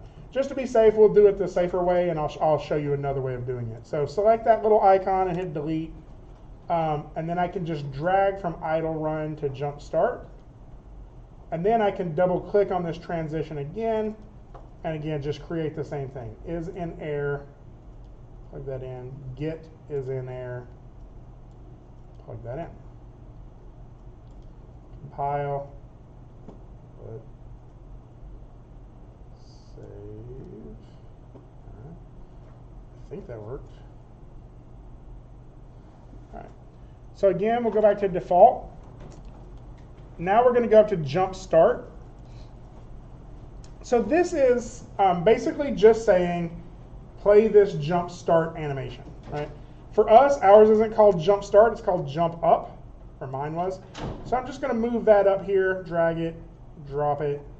So play Zelda jump up. I can just replace that and then delete that. So if I hit compile, fixed a bunch of stuff, hit save. There we go.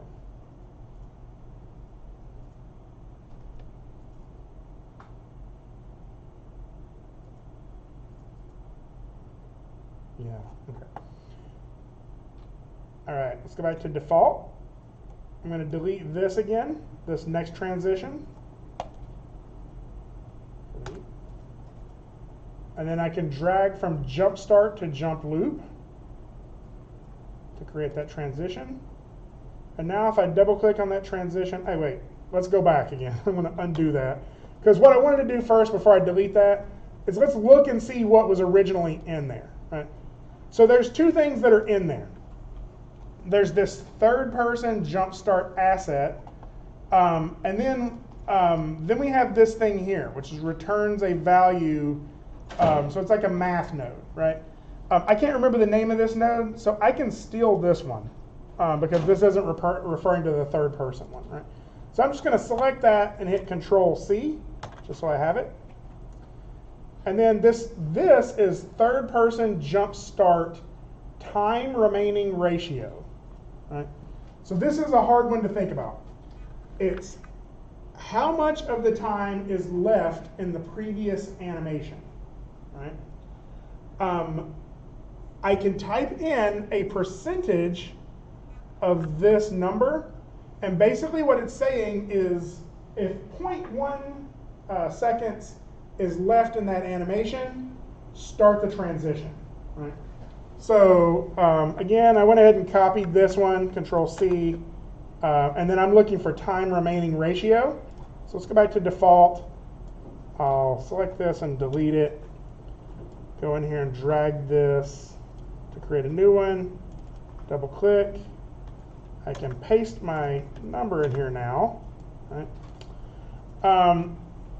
And I can even plug that in here. But what I need is that time remaining ratio option, right? So there's ways I can get new nodes in here just by right-clicking. So if I right-click, I can start typing in this search bar to find whatever I'm looking for, because there's tons of blueprint nodes. So I'm just going to start writing time remaining, right? And so you'll see right here, time remaining ratio for Zelda jump up. See it right there? So if I click that, that's what I'm looking for. So I want to plug this into the top green button, and then I can leave that bottom one set to 0.1. So if we want our transitions to happen faster, we can change that number, right? I can change it to 0.02 or something like that, or 0 if I want it to be instant. But this allows us to sort of scale that. So now if I hit compile and save, you'll see a couple more of my errors went away. Go back to default. We got this jump loop. So this one's, again, pretty easy. I just need to bring my jump loop in here. So I'm going to drag and drop that in here and plug that in. Now, I can now delete this one. Now this is going to bring up something that we didn't look at before, right? Which is this loop animation. If I select play Zelda jump loop, it's going to play it in a loop. That little check mark is checked on. That's what I want for this animation, right? So I can hit compile and save, and that fixes a bunch of stuff, but it just reminds me I didn't change that on jump start up, right? So what's going to happen on jump start up now is when it jumps, it's going to play that really quick animation, but then it's going to start playing it again as it's transitioning into it. So your character will look like he's like kicking in the air as he's jumping, or she's kicking in the air as she's going up in the air. So I can just go back to that jump start, click on play Zelda jump up, and just uncheck loop animation. Compile, save. All right, we're getting closer. So this transition here, this one's actually pretty interesting. If I just double click on this to see, it's that is in the air variable, and it says not. So if it's not in the air, it will quickly transition to the jump down, right? So what I'm actually going to do is just save this not, Control C, go back to default. I'll delete this whole thing, drag from jump loop to jump end, double click on it, paste that not, right? And then I can drag is in air in here. Got to get that information, get is in air. And then I just plug those all together. What's the other one? For is in air. Like what's the other one? The other one? Yeah, like set is in air. Oh, set is in air. Basically, that's a piece of code that would make your character go up into the air, okay. right? So, like, if you wanted a variable that says, let's say we're making a game that the character was eating helium, right? or eating helium balloons, and every time it would eat a helium balloon, it would tell it to move up in the air, right, or something like that. So it changes the fact that the character is up in the air or not. What this is doing is it's just seeing if the character is in the air because of how we're playing the game. So if I hit compile and save, it didn't get rid of too many errors, which makes me think we probably could have left that one, but still, makes it fresh. Final one, jump end. This one's again pretty easy. I just drag my jump down in here. I'm going to go ahead and uncheck loop right now, because I don't want it playing over and over again. I just want it playing once. And drag that to my result. Delete the old one. Compile and save. Okay.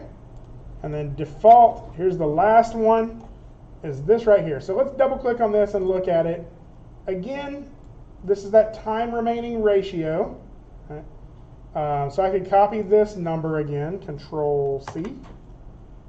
And then I'm looking for the time remaining ratio. So I'll go back to default. I'll delete this, drag a new one here,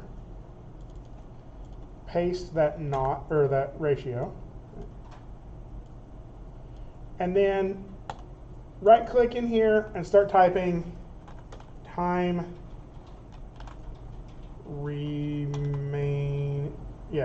remaining ratio Zelda jump down. So now I should be able to just plug that into here. And here comes the cool part. Compile. All my errors are fixed. So I can hit save. And you would think that now I should be able to hit play and play my game with Zelda in it. But if I hit play, it's still this guy. Right? So the reason for that is even though I changed all of those elements, right, that mannequin is still the one that is hooked up to this character. Right? But now we have a blueprint that can drive our Zelda character's state machine. Right? So I can go in here and swap him out. So how I do that is this third person BP folder under blueprints, third person character. So we got all this stuff over here, right? I'm going to go over here to the viewport tab on the top, and you'll see that this is what's going on right now, right? This character is still what is going to play in that capsule. So if I select him, you'll see it selects this mesh inherited over here on the side, right? I'm just going to change which skeletal mesh we're using. Right? Instead of using SK mannequin, I'm going to use Zelda. One quick question. Yes. Where did you go?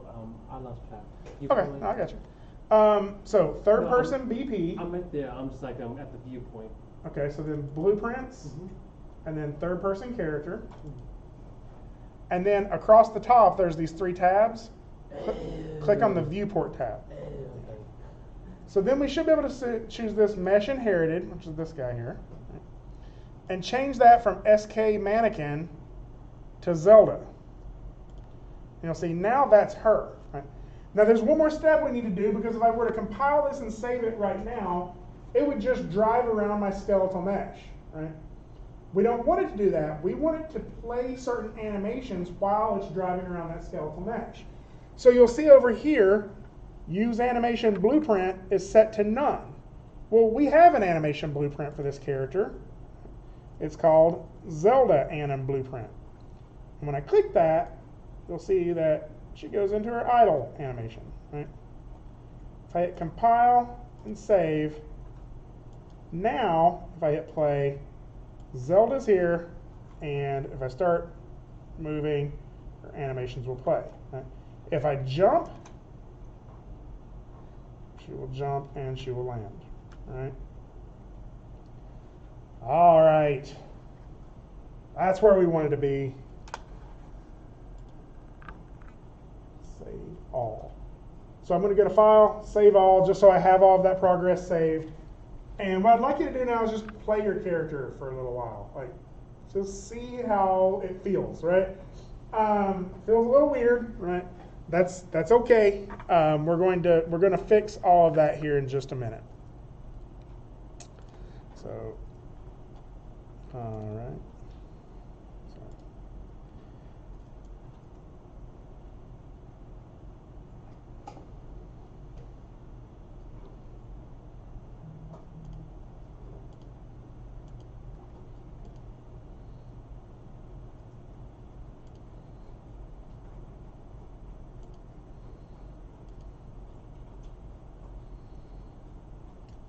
All right. Yes. So now it's doing it when I play. It's only when I jump the animation turns on its side. When you jump.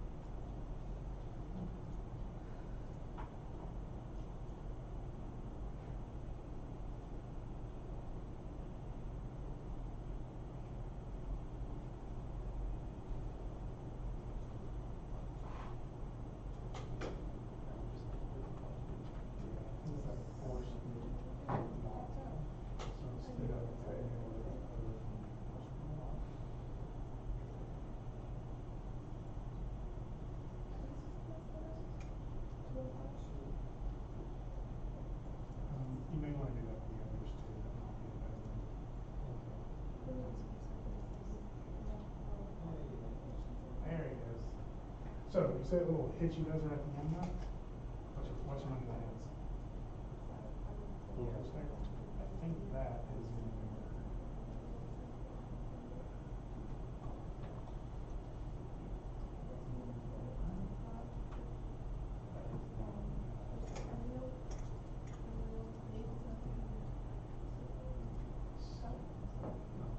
So make sure that that one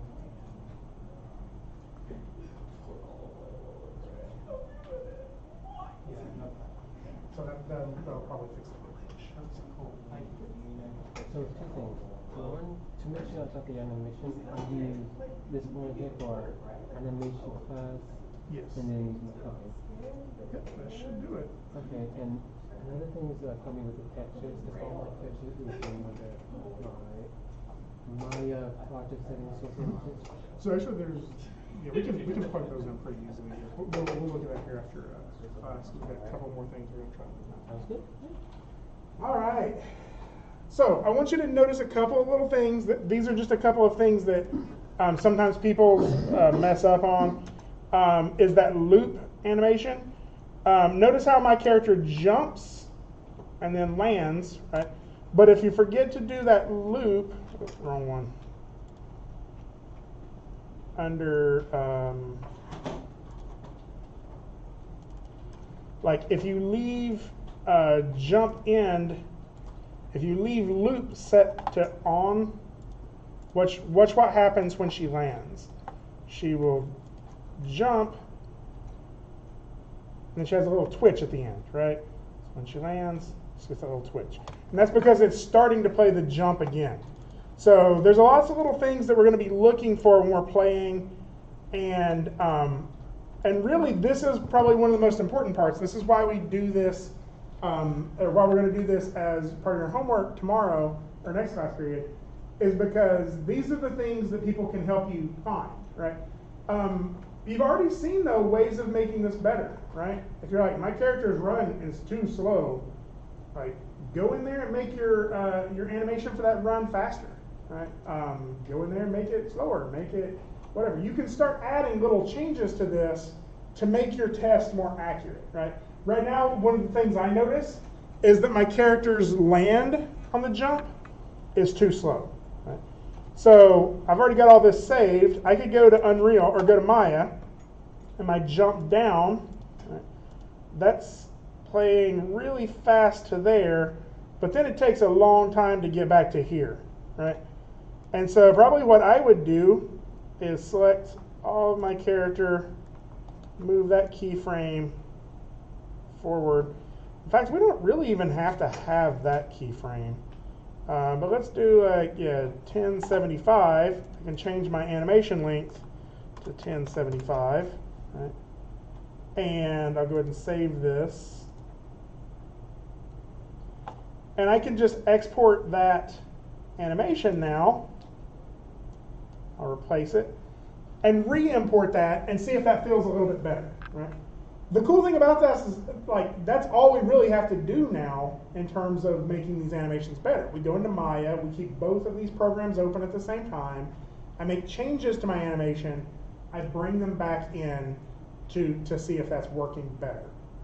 And it's this back and forth is really what you're doing in order to get an experience inside of Maya or an experience inside of the game that feels gratifying to play. Now there are a couple of things we can change inside of Unreal too, and I'll show you some of those here in just a minute.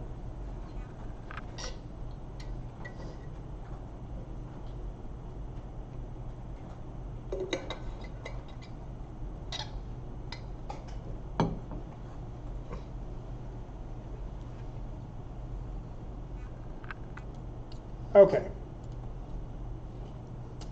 So, and now to make that permanent, I'll just right-click on this Zelda jump down.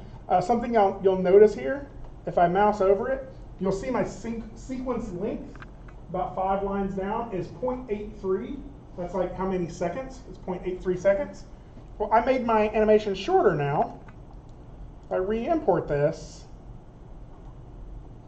and save it, you'll see that now it's 0.33, right? So I made my animation faster.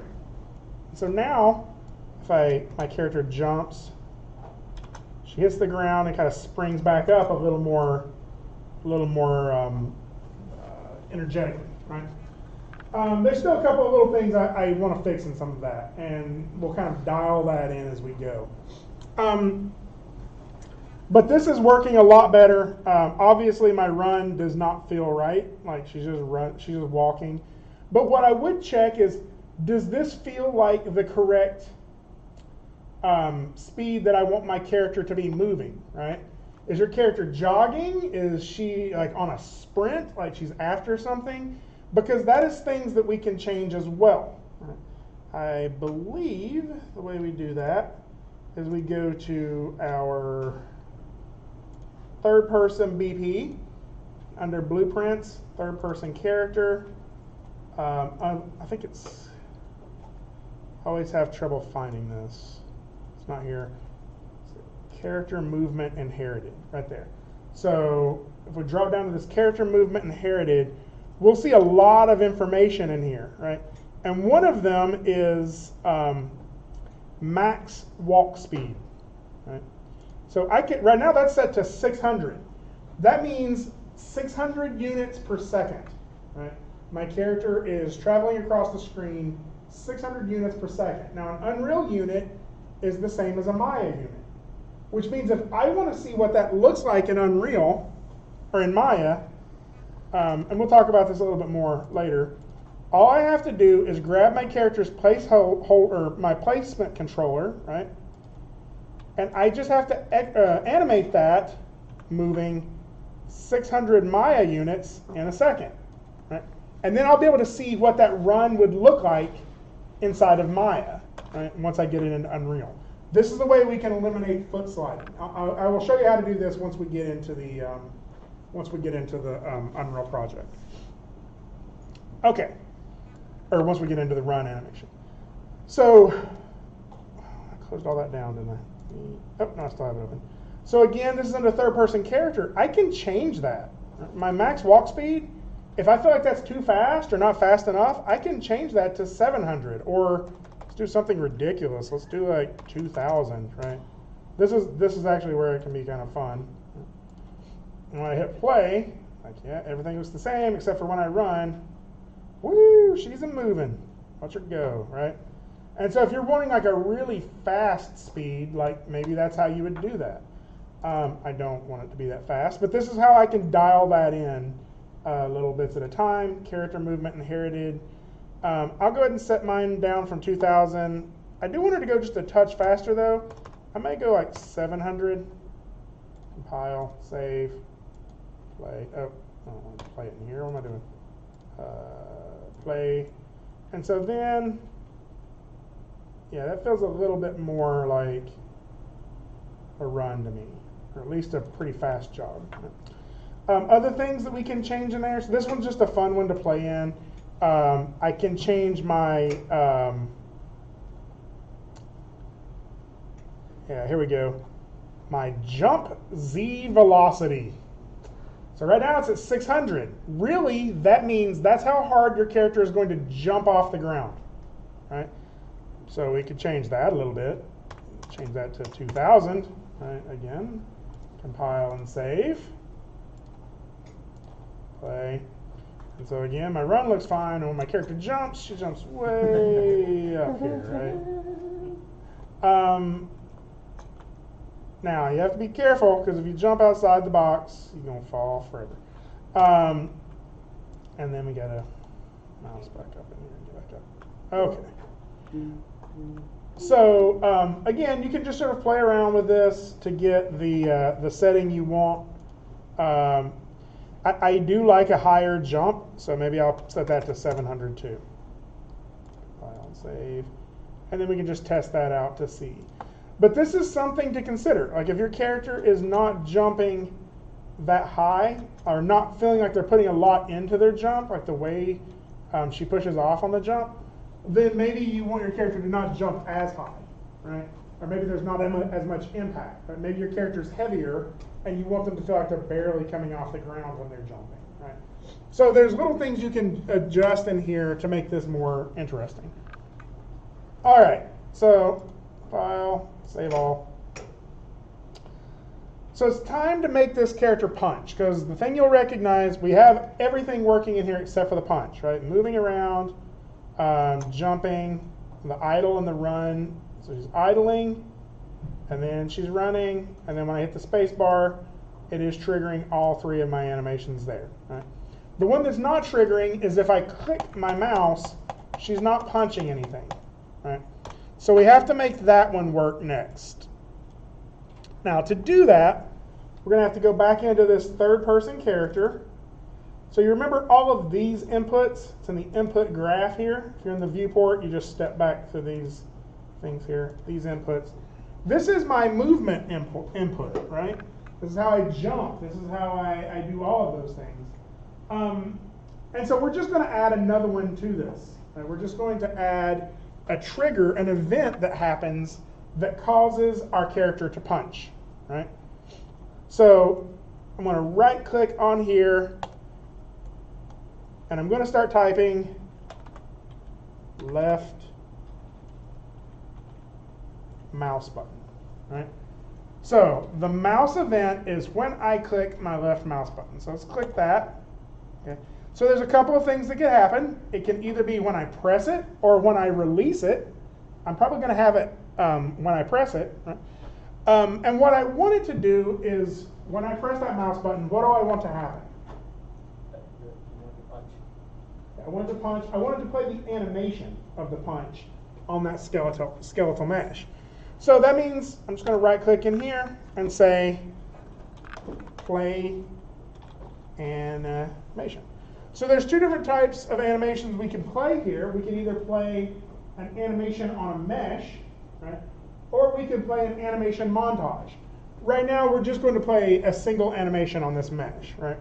So play animation mesh. You'll see that I get a couple of things. I get the mesh node. This is basically just referring back to our Zelda character. And then I get play animation.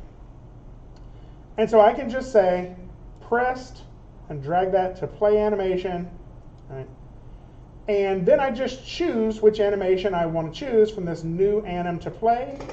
Select asset, I click that down, and you'll see it'll load all the animations that we have available to us. Now all of this is our animations on that mannequin character. But if I scroll down lower, you'll see right here, Zelda attack. Okay, compile, save, let's see if it worked. So if I hit play, again, I can jump, I can run, and now when I click my mouse, she plays that animation. But here's the problem. Now when I start moving her around, she doesn't run anymore. She doesn't idle anymore. When she jumps, she just stays in this position, right? So really what happened is when I added that when I click this button, it's going to play that animation on the mesh. I never said when that animation is finished, go back to the blueprint, right? I only said trigger this animation, and it did. And once it was over with, it's like, here we are at the end of that animation. What do you want to do next? Right? We got to tell it to go back to the blueprint, or go back to the animation blueprint. So again, I'll go back in here, third person character, right click, and we're going to, this time what we're trying to do is set the mode of animation. Remember when we had to click that drop down menu on our character here? Remember we clicked this drop down here for the animation class? Like really it's just setting the mode from a single animation to the animation blueprint again, right? So what I'm going to do is type in, right click and type in set animation mode, right there. So after that animation plays, it's going to set my animation mode back to the blueprint. Now I'll be honest, this is a little bit of a clunky way of doing it. It's not perfect. This is just sort of like to save us from having to blueprint some stuff. And there's much more complicated methods that we might want to use to make this happen. Right? But what I'll do now is just plug from this play animation to set animation mode right there, hit compile and save. And what I'm going to set use animation blueprint. So it's already got that set up for me. Now, if I hit play now, you'll see that I kind of lost my punch. If I hit punch, you'll see it kind of twitches every time I click it, but it's not playing the punch, right? So here's what's happening. It's playing the punch, but I didn't tell it to finish playing the animation before setting it back to the blueprint, right? I just said play the punch and then immediately set it back to blueprint. And so it's setting it back before it has a chance to play through the punch animation, right? So let's go back here and come up with a couple of ways of doing this. So there's a couple of solutions to this. The easiest, but also a little bit of the one that may require you to come back and change some stuff later, is to just put a delay on there, right? To say play the animation punch, delay for the length of that animation, and then turn it back to the animation blueprint, right? So I could do that one pretty easy. I could right click and just say delay. And so if I do that, I just have to route this through the delay before we go into this set animation mode, right?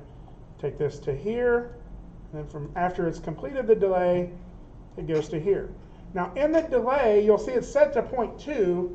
I need to set that number to whatever the length of the punch animation is, right? So if I go look at my punch animation, if I mouse over the attack, it is 1.66667, right? So I could just do 1.66. That's probably close enough, right? So I could go back to my third-person blueprint. How do you know? Oh, that was the length? Yeah. Oh, if you mouse over it, so if you just sort of move your mouse over the Zelda animation, Zelda attack, you'll see about halfway, or about 5 lines down here, there's the sequence length is 1.6666667. Okay. I just pick it up from there. Now here's why this is not a great solution, is I may decide to make that animation longer or shorter later, right?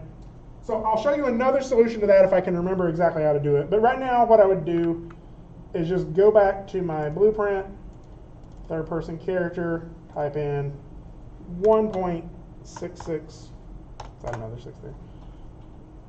Compile, save. And your number will be whatever your animation length was, right?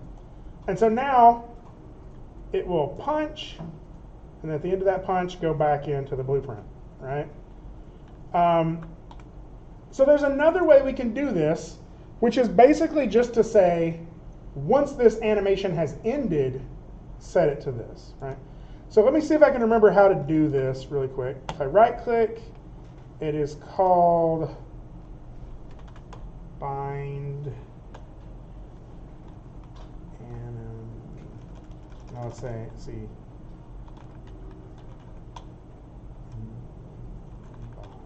compile on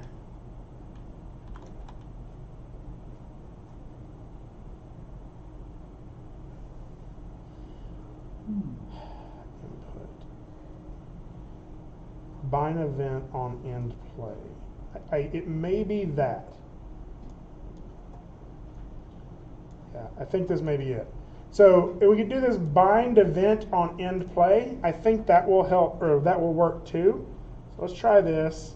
Plug that into there. Plug this into there. And I think I can get this off as a control.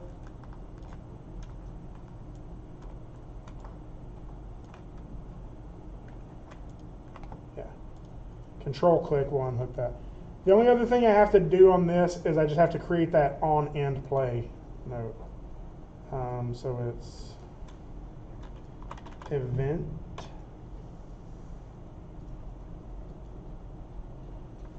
end play.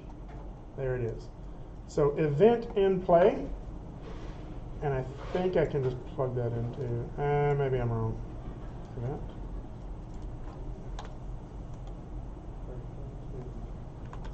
No, you're good.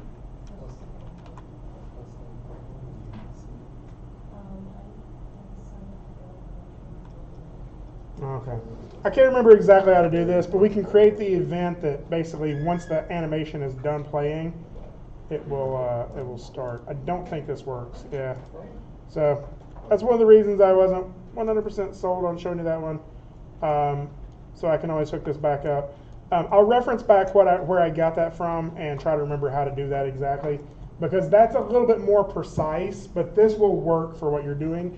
Just recognize if you change the length of that attack animation, you have to go in here and change this number. So again, compile, save. Can you show us how to make like those boxes thing, like the movement? Oh, like where he hits the boxes? Like the white boxes, you know, to surround the keys, like in event graph. Oh, these here. Yeah. Oh crap! What is that called again? Input. Oh.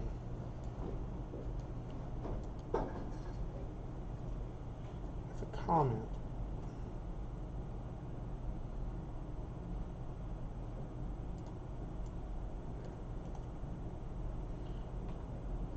Yeah, I think it's this. So let's just grab all of these and move them over to here so I can see it. Right click on them, and at the very bottom it says comment group, create comment. And so now I can call this punch. So that makes it a little easier. I can grab this and move it around wherever if I wanted to. Compile, save. Okay. So in theory, we're kind of done. In practice, though, I like adding another element to it. Think about it is there's like 5 different ways that all work differently to make this work, which is when she punches, I want her to be able to knock stuff over. And right now, she punches, she doesn't. In fact, there's nothing that she hits that she can really knock over, right? So let's create a thing really quick. I'm just going to go to basics. Let's do this. Yeah, basics, and over here on the side, and I'm going to grab this this cube and just drag it out here and release it. So raise that up a little bit. All of the shortcut keys are the same in Maya and Unreal.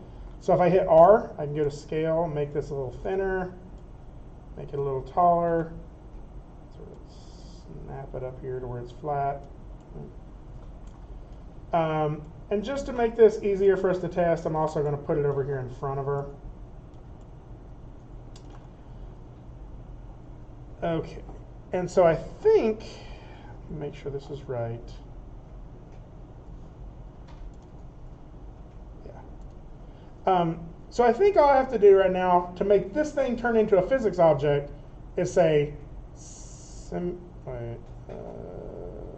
up here, simulate physics under the physics tab with this selected. So over here in my details, simulate physics, check that on. Right. And let's hit play and see what that does. So yeah, you can kind of see that it fell, but if I run into it, I can knock it over, but not if I just punch it, right? So if I hit escape, try that again, you'll see like she's not really able to punch it and knock it over. The thing that's knocking it over is that capsule, right? If I hit W, capsule knocks it over. What I want to knock it over is her actual hand, her mesh, right? So if I select the mesh itself, or the character itself, well, actually probably the easier way is to go through Zelda and then double click my Zelda skeletal mesh. Is it, correct me if I'm wrong on this, Dusty, but I think is it enable per poly collision? Is that the one? That's not the one I did. I went to the, like where the capsule is and her mesh and stuff. I changed it there. Okay. So here? Yes, Select that. We'll go down. And right. Does it simulate physics? Or So right there, hand character, collision presets, the one right below it. change that to pawn? Do custom. That's all, and that should do it all. Like, that's all I did, and it worked. Let's see if that works. Okay, here we go.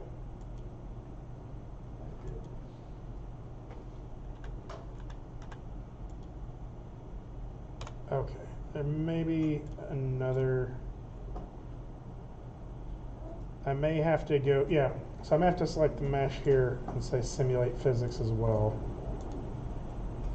No.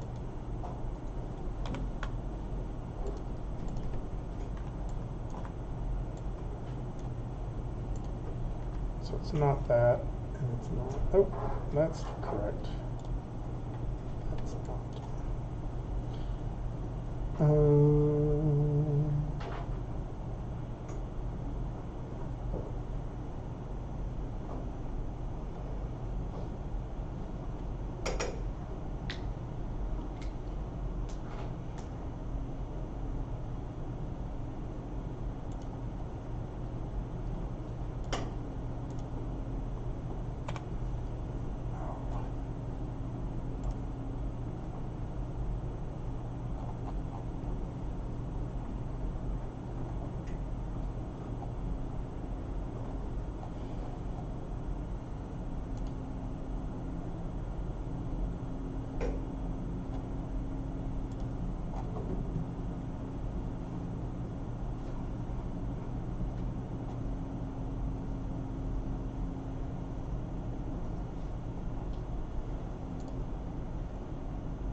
You can see what's being used, like if her mesh is being used through physics by, so if you click on her mesh, like you pull up that screen that it goes to where it says like mesh skeleton animation. Wait, alright, here?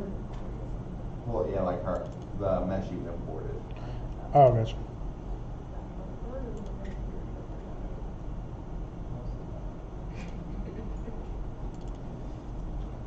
Top right, physics, you can see if it's using, where it says like animation, blueprint. Wait, where now? Oh, physics. So it should be using her hand, and I don't know why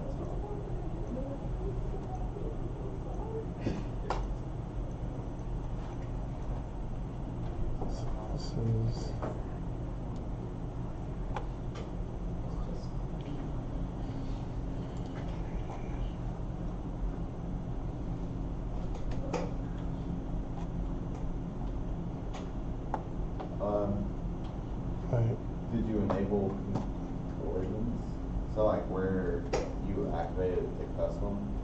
the simulation generates?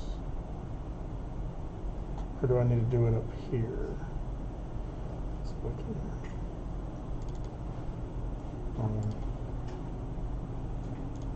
This is always the part that causes me trouble. And I always figure it out and then forget it by the next semester. Okay, here we go. Simulate physics, right there.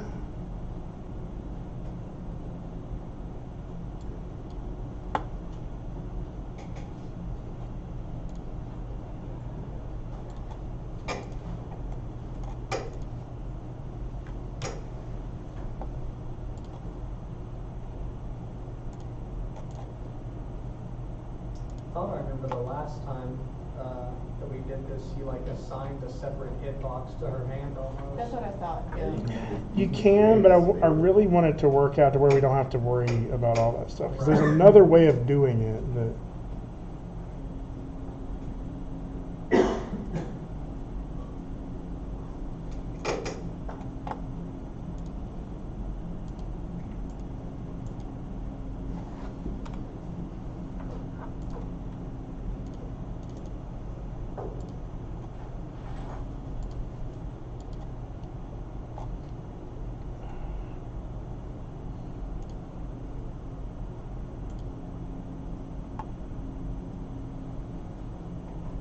Right under custom, where it says collision enabled, do that one. And then, do collision enabled query of physics.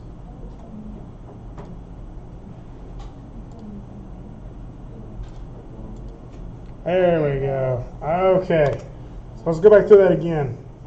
Right, it's there, but it's like. So- But it's not.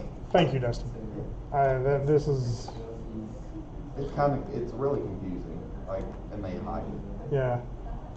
Okay. So what we do, blueprint, third person character, have to go to this mesh inherited. By the same person. And right now yours will probably be set to, is it no collision? Right here under collision presets, right here. I think it's set to like pawn, Was it set to pawn? yeah, or something like that. Okay. And that means that the little capsule, the little pawn itself will collide. But if you change that to custom, and then under collision preset that's set to custom, change it to collision enabled query and physics. It's the very bottom one. Then we can hit, and do we need to change that to pawn, or is it already set to pawn? That's fine. Pawn's usually what it's set to. Compile and save. Now it should automatically let you hit stuff. One more time. All that again. So we go back in here, again under the viewport node, mesh inherited, and then we scroll down to collisions. Here. Make sure collision preset is set to custom, and collision enabled to collision enabled query and physics. All right. Compile, save. Okay, so we're really close. I know a couple people have some texture issues, but this is a good place to save this. Things to start looking around on, like start playing around with your starter content in here, because you have stuff like materials in here. And if we wanted to start changing this up a little bit, we can drag these materials onto things, right? And you can start to get some results that are maybe a little more interesting to look at. Oh, that's ugly. Oh, that's really ugly. We can fix that though. So we can start playing around with this a little bit and get some better results. That way you can have something that works a little bit better. The other thing is my little collision object I've made here.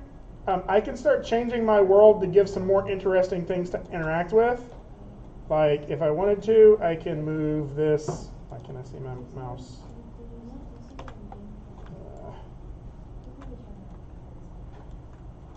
See? For some reason I can't see my mouse. Something is stuck.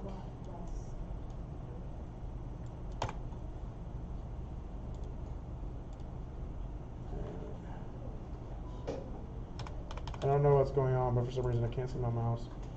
Anyway, if we grab that cube and hold down Alt, or I'm sorry,